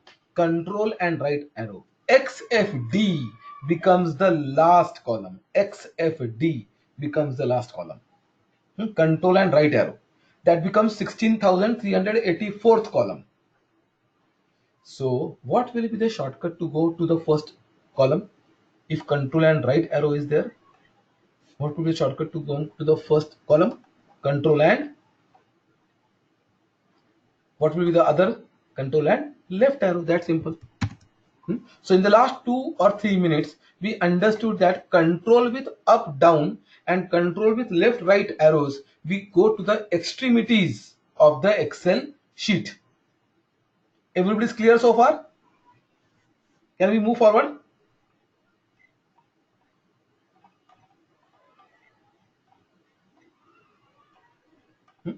Okay, now just pay attention. So shortcut keys are going to be very important. You now just jump to any cell like E9 cell, E9 cell. And then if you press control home, you directly go to the A1 cell. Means to go to A1 cell, you could be in some any other cell. You could be on any other cell. Control home will take you to the A1. Now see, every cell has column name followed by row number. So, and how we can understand which cell is selected? For that, there is a name box. This area, spotlight, you can see the spotlight name box A1. So right now A1 cell is selected. So if I select any other cell, please see C4. So the cell is C4. So every cell has column name followed by row number, cell address. We will say that as cell address. Clear so far, everybody?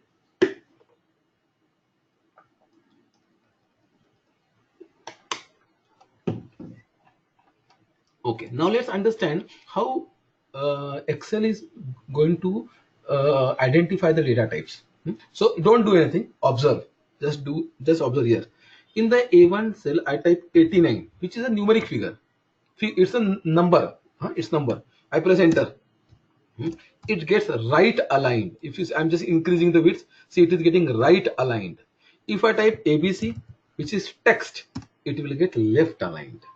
And if I type a date 1/1/2019, if it is the correct date, it will get right aligned.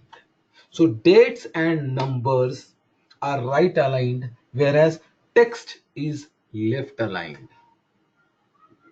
We can change the alignments, but this is the format. Clear? Default format, I mean, this is the default alignment to understand the data types.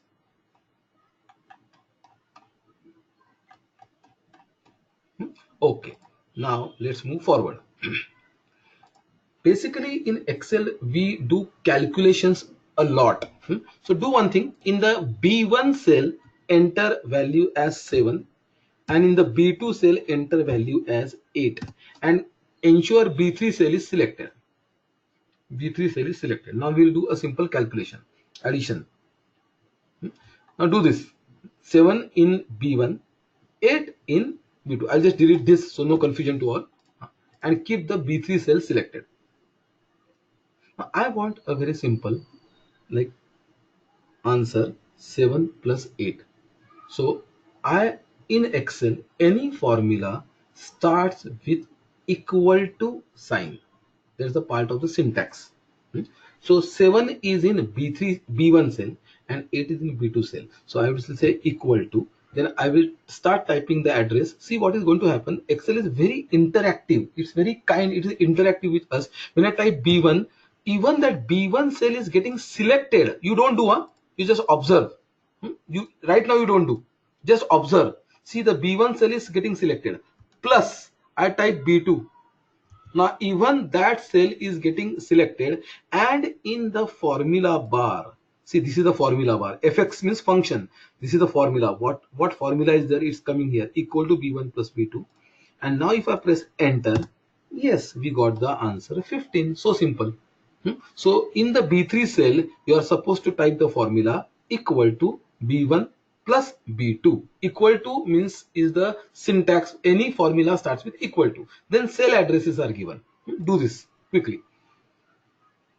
Then we'll go ahead.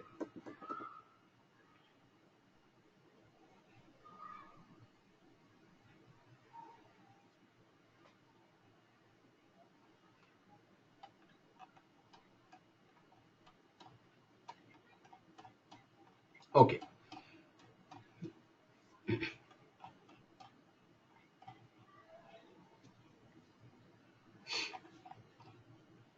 We should be well versed in writing the formula. That's very important. In Excel, lots of hands-on is going to be important, not only understanding.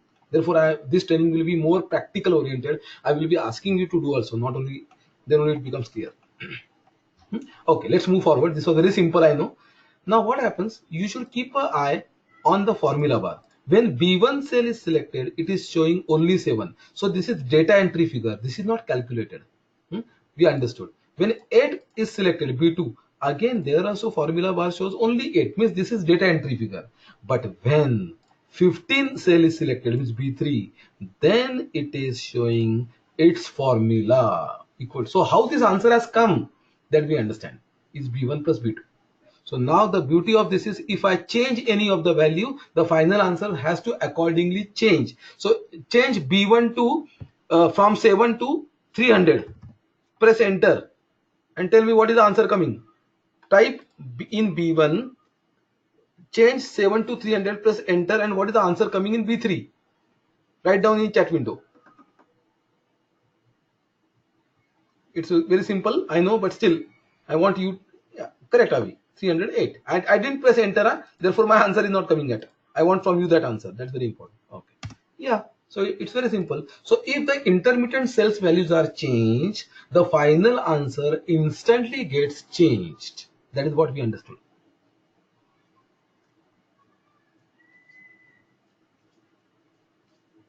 Now it could be plus, minus, multiplication, any kind of thing that we can have. Can we go ahead?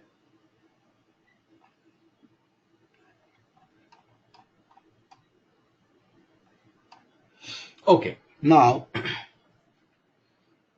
let's try to go with certain auto numbering. Now next thing, this the basic formula as such we understood.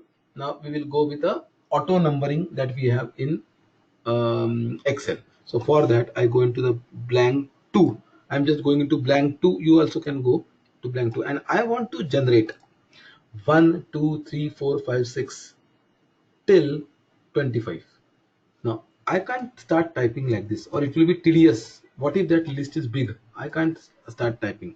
So there is a simple mechanism of auto numbering given by Excel. So what I can do is I can type 1, I can type 2. First 2 I can type. I select both cells, and then this plus icon, which is like a thick plus symbol, when it overlaps on the corner notch, it becomes a thin plus symbol.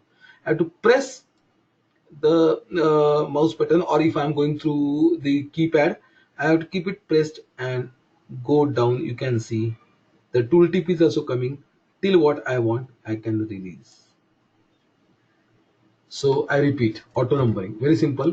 I type first and second two values, I select both, and I overlap the mouse icon on the corner notch. The thin plus symbol comes, and then drag till what I want. I can get the tooltip till 10. So this is how auto numbering also it can be done. It establishes the relation between the first two values are 1 plus 2. So the next value becomes 2 plus 1 3. Then the next value becomes plus 4, 1 4. So whatever is the relation in the first two values, 1 plus 1 2. So accordingly it has gone. Clear everybody with this auto numbering? Okay, Rahul, I will just repeat. See what I asked, what I have done is I will type 1 and 2. I'll select both and I will start dragging from here. So 1 plus 1 is 2. So 2 plus 1 3. 3 plus 1 4, like that. So I will make it more clear. If I type 1 and 3, so 1 plus 2 is 3. So now all odd numbers will come. I think now the picture is more clear. Getting Rahul now? Okay, good. So auto numbering we understood. Now everybody just pay attention. We will now see how to get one answer and accordingly get remaining answers as well. Means it's something like, so auto numbering we have cleared just now. Let's go into the last sheet, t-shirt sales. Okay, and now first of all let's get habitual with this data. Everybody go into the last means formula, and then we will go with formula copying. Now we are going to see formula copying, how it is done. So everybody go into the last sheet whose name is t-shirt sales. Now first and the foremost thing, get habitual with this data. First thing in data analysis is that we should be habitual with the data. We should understand the business meaning of the data. This is very easy but quality data. The number of records are more. So now how to work with high volume of data, that also we'll understand. Now, order numbers. Order number is the first column. For one order, in one order there are multiple items, so order number is repeating. If you see order date, now this is t-shirts data. So the sleeve length can be half sleeve, full sleeve, or sleeveless. Colors could be green, blue, yellow, you can see, red, black. Pattern, it could be striped or it could be solid. Neck style could be round, collar or V shape, and size could be either S for small, M for medium, then L for large, XL or double XL for extra large. Okay, and then you can see price per t-shirt. This is per unit. Then how many quantities were taken by the customer? 4. So the total has become here something like that price into quantity. That price into quantity. And then you can see there are many records. If I scroll down, if you see, there are many records. The volume is high. The volume is high. Okay, so there are 10,000.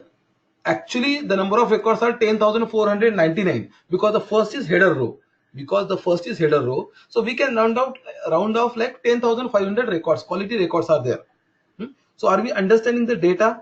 Any permutation combination of sleeve length, color, pattern, neck style, and size could be there along with quantity.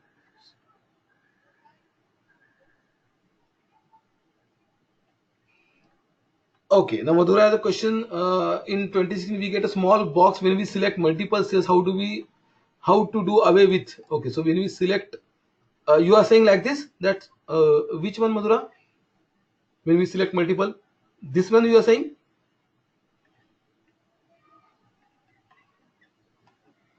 The right corner. See the right corner one. This is if you want to copy that below, then for that it is there. For auto fill up, copying those values. For that this right corner is there. This one. This will be always there. The thin box that you are saying, na, which is coming here, means if I am not to drag. Okay, she is saying unable to drag. Okay, see, if you type 1 and 2, select both and take the mouse, overlap the mouse on this corner, this one, not this box, on this one notch, and then drag down like this. You should not be selecting that corner box which comes. This one I think you are talking about. Quick analysis. So in this quick, what you want, formatting and all. So we are going to cover that later. This not. You have to select this and overlap the mouse icon on that corner notch and then drag like a fill handle. But actually it should happen. Let's check. Okay, so let's do one thing. I'll just give control to Madhura. Just a moment. Make Madhura presenter. Okay. So now Madhura, you can share the screen. So let's do that. You can share your screen. There's the option of sharing screen. Let's do it. Okay. Yeah, thanks. Now select 1 and select 2. And no, select both 1 and 2. Correct. That thick plus symbol. Oh, you are not able to do this. Acha. This thin plus symbol is not coming.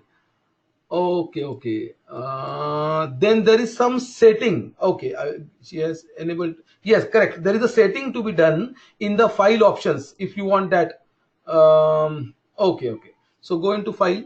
Let's do that. File options. The last one.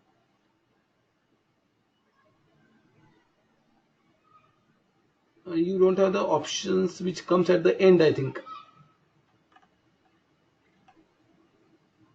Because that settings is there, through that we will be able to do it. No, okay, do one thing, just I will remove you as a presenter. Just a moment, I will just show here. Just you can remove your setting of presenter. I will show. Click on that presenter share screen of option again, so it will go back.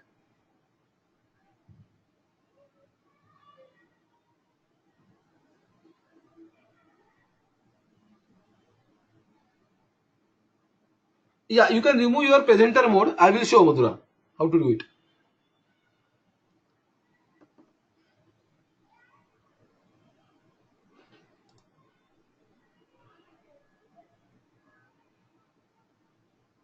Okay, now I am sharing my screen. So is my screen viewable now to everybody? Is my screen viewable? Okay, I think in file options is the last after feedback. I don't think that was coming in your end. And in options, I think that should be somewhere for autocomplete and all that. I'll just check where it will be. Advanced. After pressing enter down, enable fill. See this here. Editing options. Enable fill handle and cell drag and drop. This checkbox should be on because I think in your case it is off. In Excel options in advanced category, this one. Enable fill handle and cell drag and drop. This checkbox should be on. So I think that has become off in your case. Therefore, it is not coming, that fill handle. Okay. So by default, it is always on.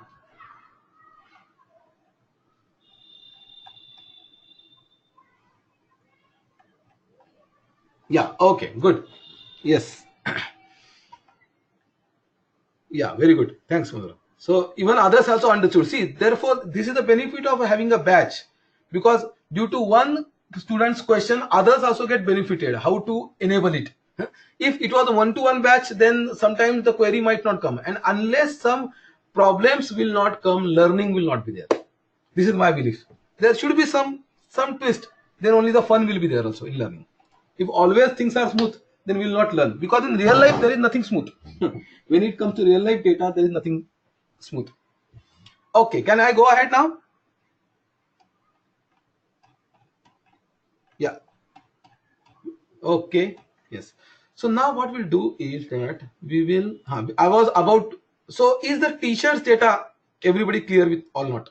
Teacher's data. I mean to say the understanding of data has been done or not?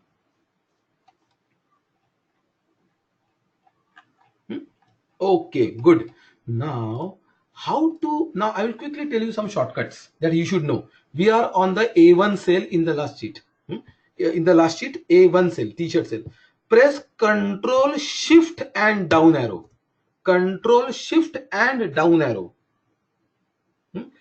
You will go till the last entered cell. Continuous all till the last entered. Control Shift and down arrow. I am telling now.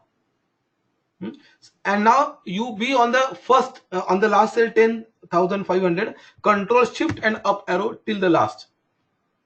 Similarly, come back to A1 cell, Control Shift and right arrow till the last cell horizontally filled.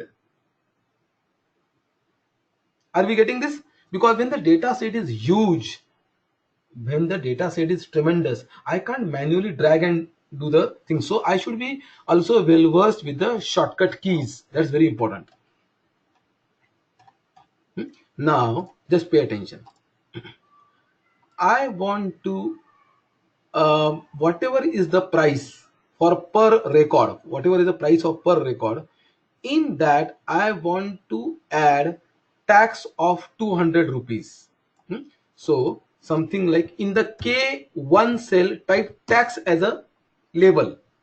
And whatever is that price, so here 799 is there. For this first record, the formula will be for the first record equal to H2 means this plus 100 rupees, just 100 is the tax. Enter. So the first answer I am getting easily 899. Do this much. 899 is whatever is that H2 price plus 100.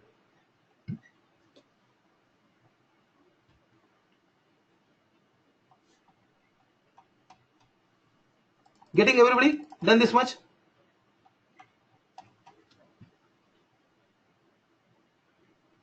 Can we move forward?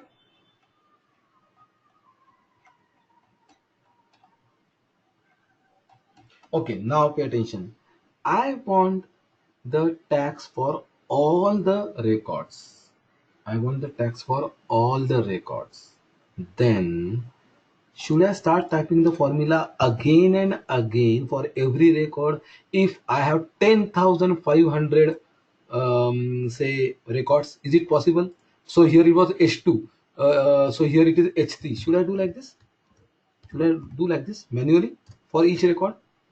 Tell me yes or no. Should I do like this for each record? 10,000 times should I do manually? Yes or no? No, not at all. That's not the right thing. So now there is a concept of relative referencing. There is a concept of relative referencing. That is, I can type the formula. Now pay attention. I can type the formula in the first H2 plus 100 and I can simply double click on the corner notch with the fill handle curve. Only double click. Only double click. The remaining all the answers will get populated. Only double click on that. See what I did. I typed the first formula honestly equal to H2 plus 100 and then I double click on the last. So it understood that the for the next all subsequent rows the formula will get changed. So here it is H2, so here it became H3 plus 100. Then here it became H4 plus 100, H5 plus 100. This we say as a relative referencing. This we say as a relative referencing.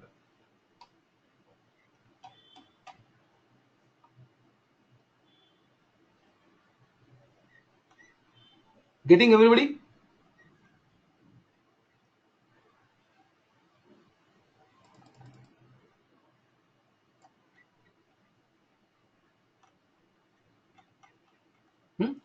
And if you are done, type D. So in a fraction of second, we got all the answers. You can go down and check. All answers have come. All 10,499 answers have come.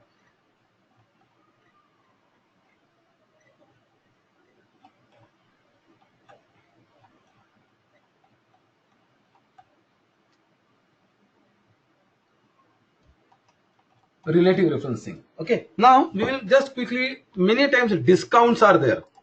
So discounted total. Now I have, just pay attention, don't do, just pay attention. Whatever is the total here, on that 5% discount is there. So because percentage and all that is more used, so I can even say like this, equal to this value into this multiplied by star 5%. Even I can start writing like this. So whatever is 3196, it's 5%. See the formula. See, I will just type the formula in the notepad so it becomes more clear. Okay, let's open up. See here, equal to J2 star 5%. So 5% of J2, 5% of J2 will be shown. So this is how we can have percentage calculation as well. And then I can double click. So 999's 5% is this. Getting everybody? Discount calculations and all that. Because this is prominently required. So I can say 5%, 50%, 20 into that way. See the formula. Everybody getting this? Can I move ahead?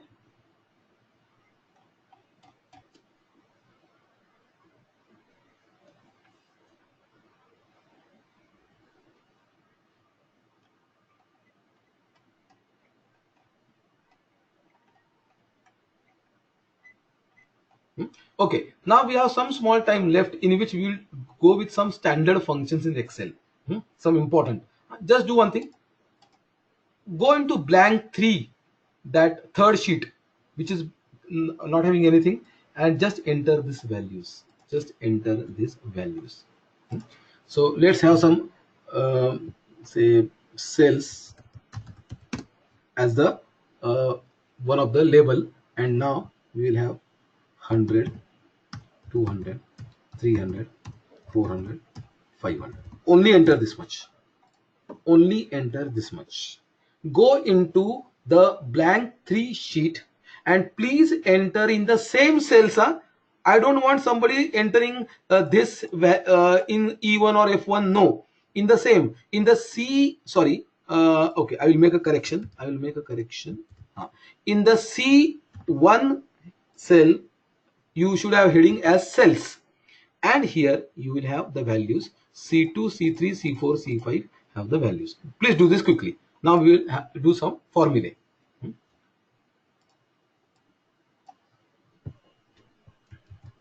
Functions. So we'll just give heading as functions.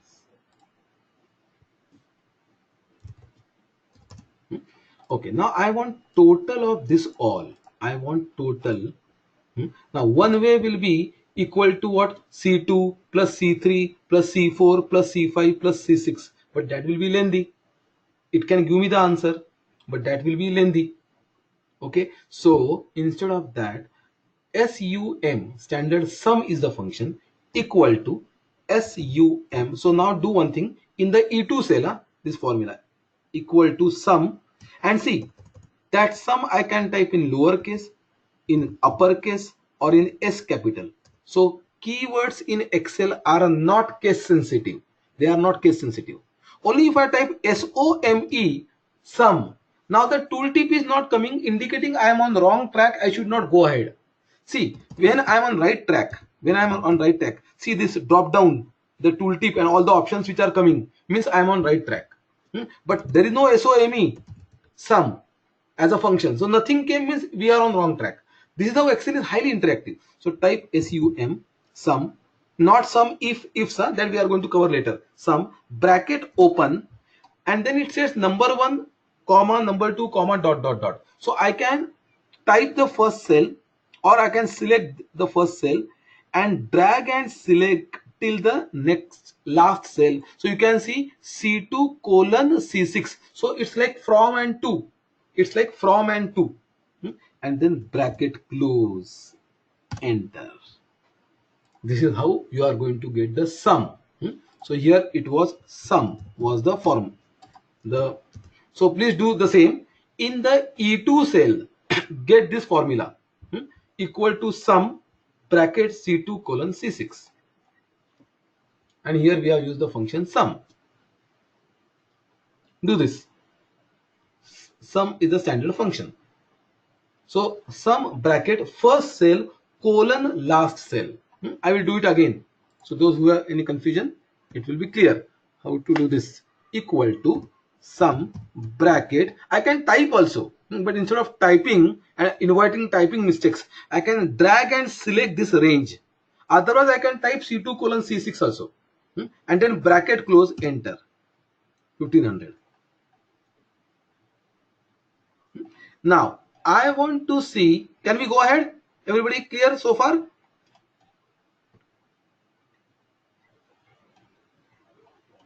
I want to see which is the highest cell. So the answer should be 500. So the formula is equal. So in the next cell, E3, max, same, bracket open close, and give the range, bracket close, highest cell. So max was the formula used here. See the formula. Formula remains same. The pattern of the formula remains same. Max is the function. Bracket C2 colon C6. Now I want to know the low minimum cell. So min is the function. Equal to min bracket, and I give the range. That's simple. See, 100 is the minimum cell. Do this quickly. Max and min. So in the E3 and E4, do this. Then we will go ahead.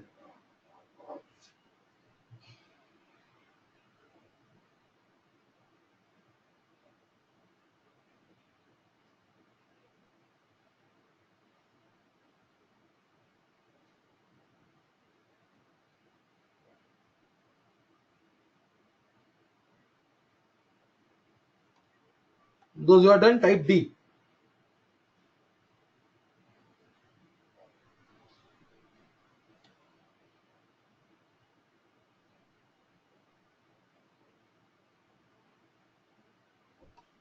Both, max and min.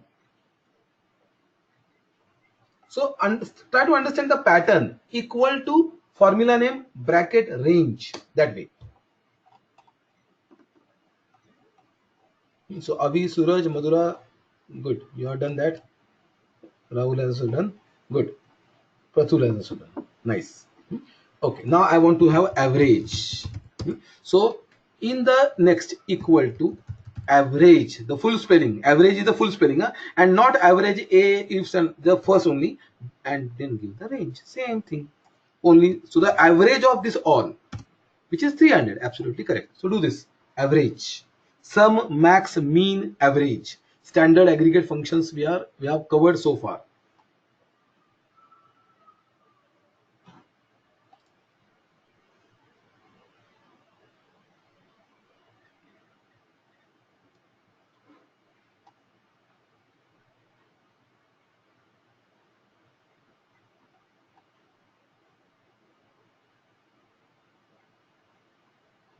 Okay, so average is 300, which is absolutely correct.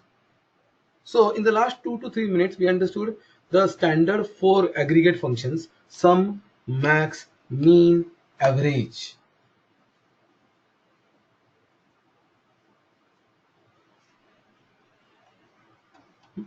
Can we move forward? Yes, no?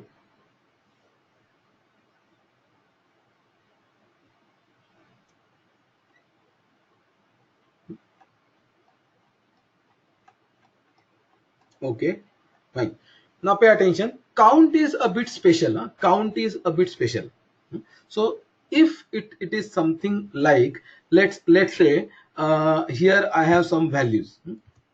So here I have some heading, like here let's say 100 is the value, then ABC is a value, 200 is the value, DEF is a value. So these are the 4 values. These are the 4 cells. Now count will only give count of numeric cells, the cells which have numeric values. So what should be the answer if I give this range for count? I repeat, count will give the count of all those cells which have pure numeric values. Yes, Madhura. So you're right. 2 is Avi is also right. So let's do that. So do no, observe. You don't do. Now you understood. You have to observe. Now what happens in some demos? I will ask you to do. In some demos, I will ask you to observe, not to do. Because when things are same, then instead of wasting time and you also doing and making the demo slow, so now you understood the pattern, how to do, we will see, and what is the concept. Now you have to observe. You can do it later. This recording is anyhow going to be there with you. So now I will say equal to count bracket, and I give this range.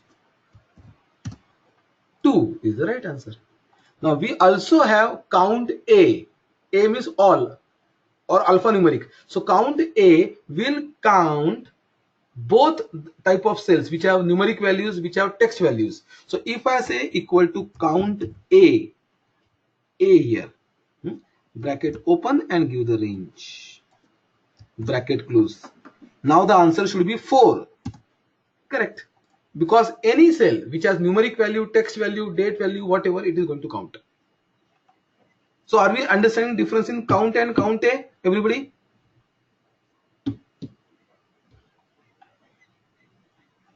Okay, now there is very interesting count blank also, count blank. So I will do one thing, let's delete this value. So see, instantly the answers here got changed, and I have one more value, 400. And now what I'm going to do is, see, this will be my range. Just okay, let's do one thing. This is 4 5. This will be blank and this will be something. Okay, so this is my range. Now pay attention. As I said, you don't have to do. This is my range. I just gave borders so that we know what is the range. In this, there are 2 blank cells. I want to know how many blank cells are there. So count blank, straightforward function. There is no white space. Count and blank are 2 words concatenated. There is no underscore, white space, nothing. Count blank without white space, and bracket range. So now the answer should be 2. The answer should be 2. Correct, because 2 blank cells are there. So in the last 1 minute or so, I have introduced to you 3 functions of count category: count, count A, count blank. Are we getting this?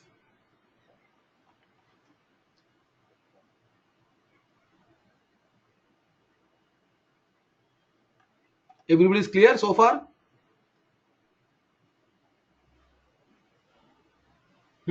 So in short, we have covered sum, max, mean, average, count, count A, count blank, this basic, I can say, functions.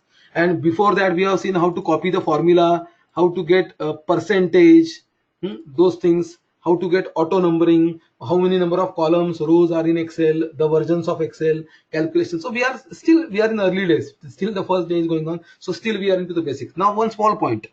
In your assignment, there are certain questions, so I'm just telling you how to do it. Now, let's just observe. Don't do it. Let's say there was India as a country, then USA was a country, then again India was there, again USA was there, again India was there. Now, this is the data. This is the data. Just observe, as I said.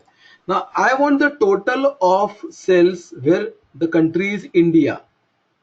Where the country is India. Now today we have not covered any conditional functions. Today we have not covered sum if and many things are there. We have not done that. Many different techniques are there that we are going to cover from the next session. So right now it will be very, I mean, it may not be so convincing, but right now what you have to do is India is in which cells? In C2, then C4 and C6. So you have to type in that answer equal to this value plus this cell plus this. I know this is not good or convincing, because you will say, Mandar, but what if huge number of values are there? We are not going to type. I agree completely. Right now you have to do like this, because we have not covered sum, if and the other powerful functions, which we are going to cover from the next Saturday session. So did you understand how to get in only India cells? We have to just use those cell addresses, because then only you will understand the power of those functions. Today I am not doing in a smart way. I am just giving the cell addresses. But maybe in real life or in actual projects, we will not do like that.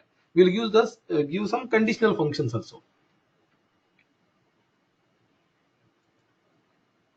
Are we getting this all? Everybody clear?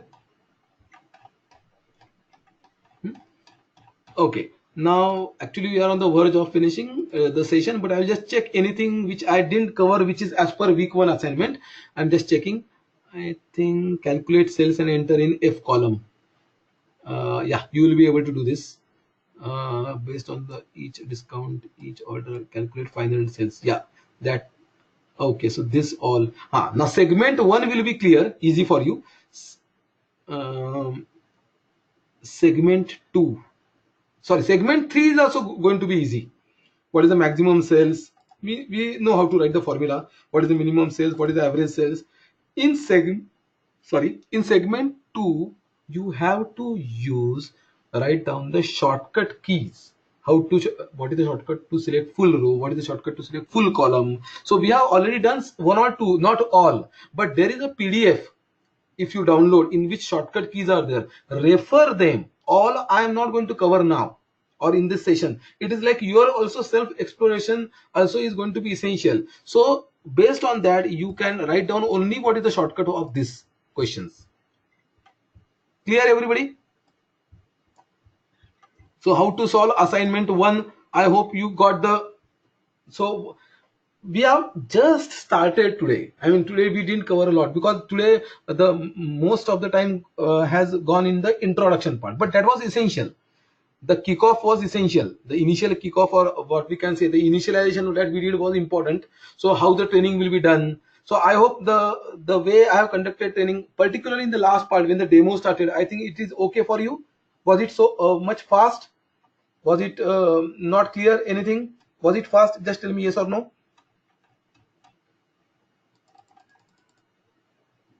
Okay, good. So I hope you will be able to catch up with me with the same flow.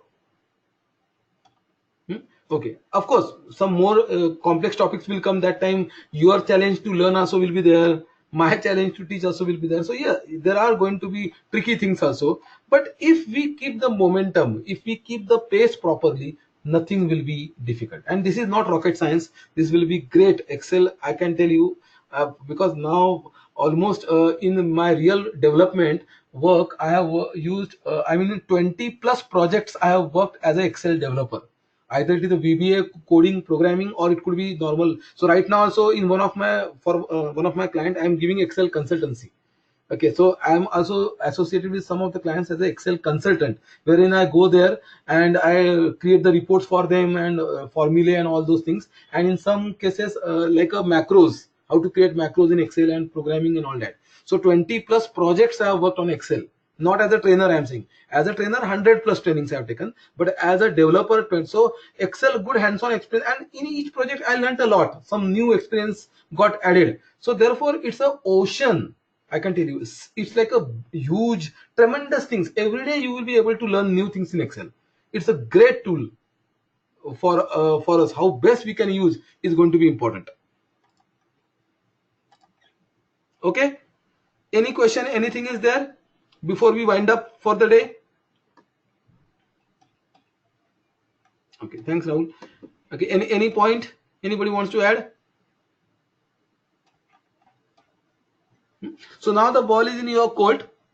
That means now you are supposed to solve assignment 1, not now immediately. You have 6 days in hand.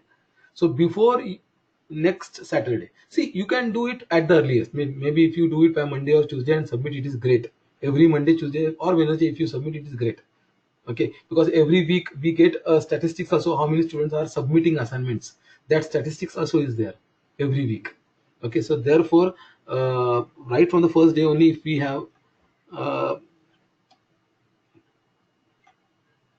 Madhura has a question. The PDF, do we mention there? Okay, can you just repeat your question, Madhura? I didn't get what exactly you want to say.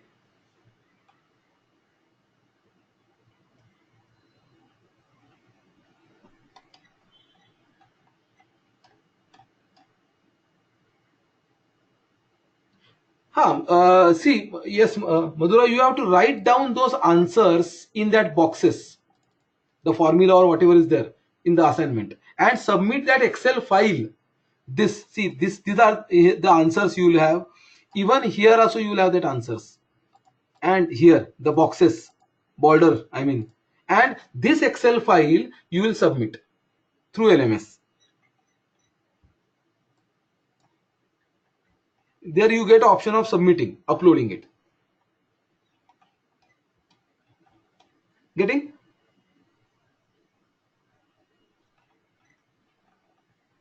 Yeah, only the Excel file, right? Not the other things, only Excel file. Okay.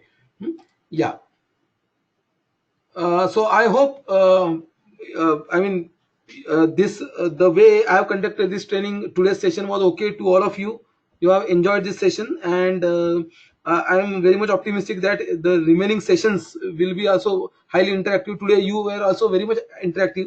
The good thing is you adapted to my instructions. That is the good thing. Immediately you are responding on the chat window, which gives the confidence to me as a trainer as well. So keep the same momentum and the spirit. With the high spirits we will learn, because one more thing I can tell you before we wind up.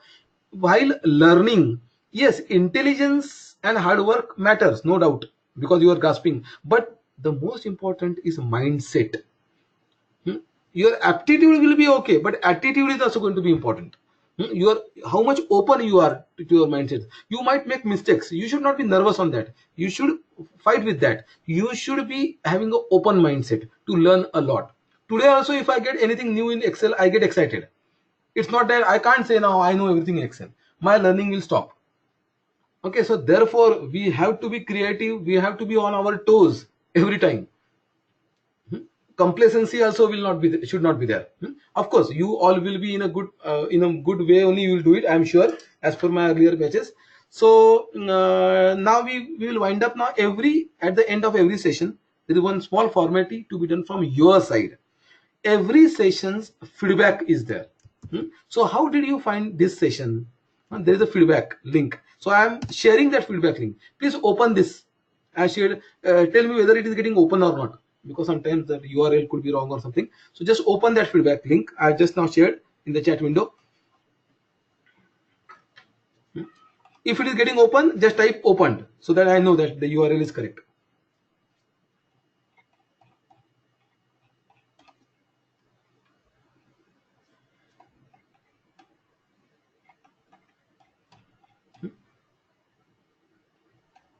Yeah, okay, thank you. So it's getting open. Now just listen.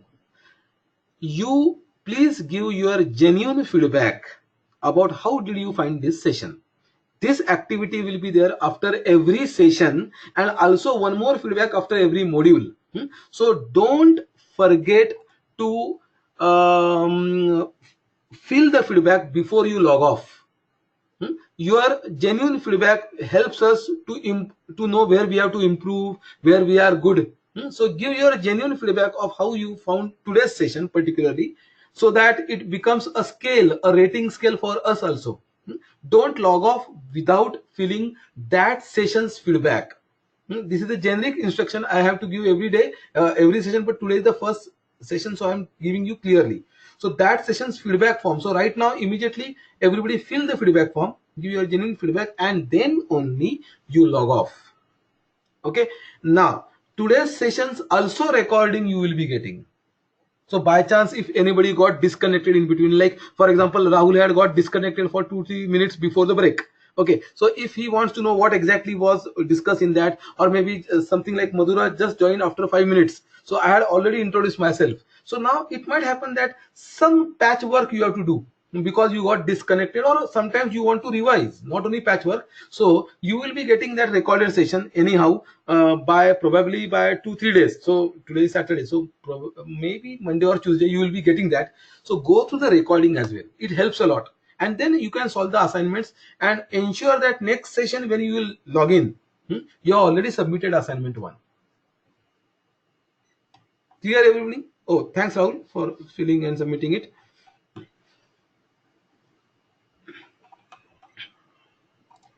Okay, so I think now we can log out. So everybody fill the feedback form and then log out, and ensure when you will come to the next session, you have solved the assignments of assignment 1, submitted them. Not only solving, but submitting the assignment is also important, because then only your counting will be done. I mean, otherwise if you just fill it, you have to upload it on the server, and then next session ideally you should log in. Clear everybody? So can I log out now?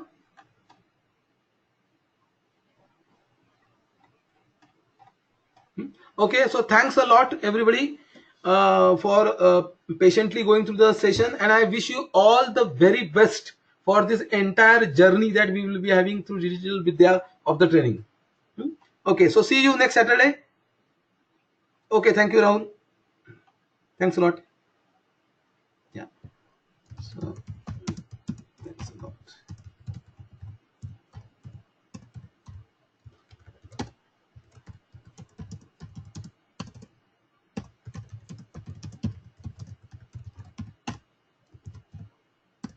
Okay, so bye for now. Have a nice remaining weekend. I know weekend is already started, but have a nice remaining weekend.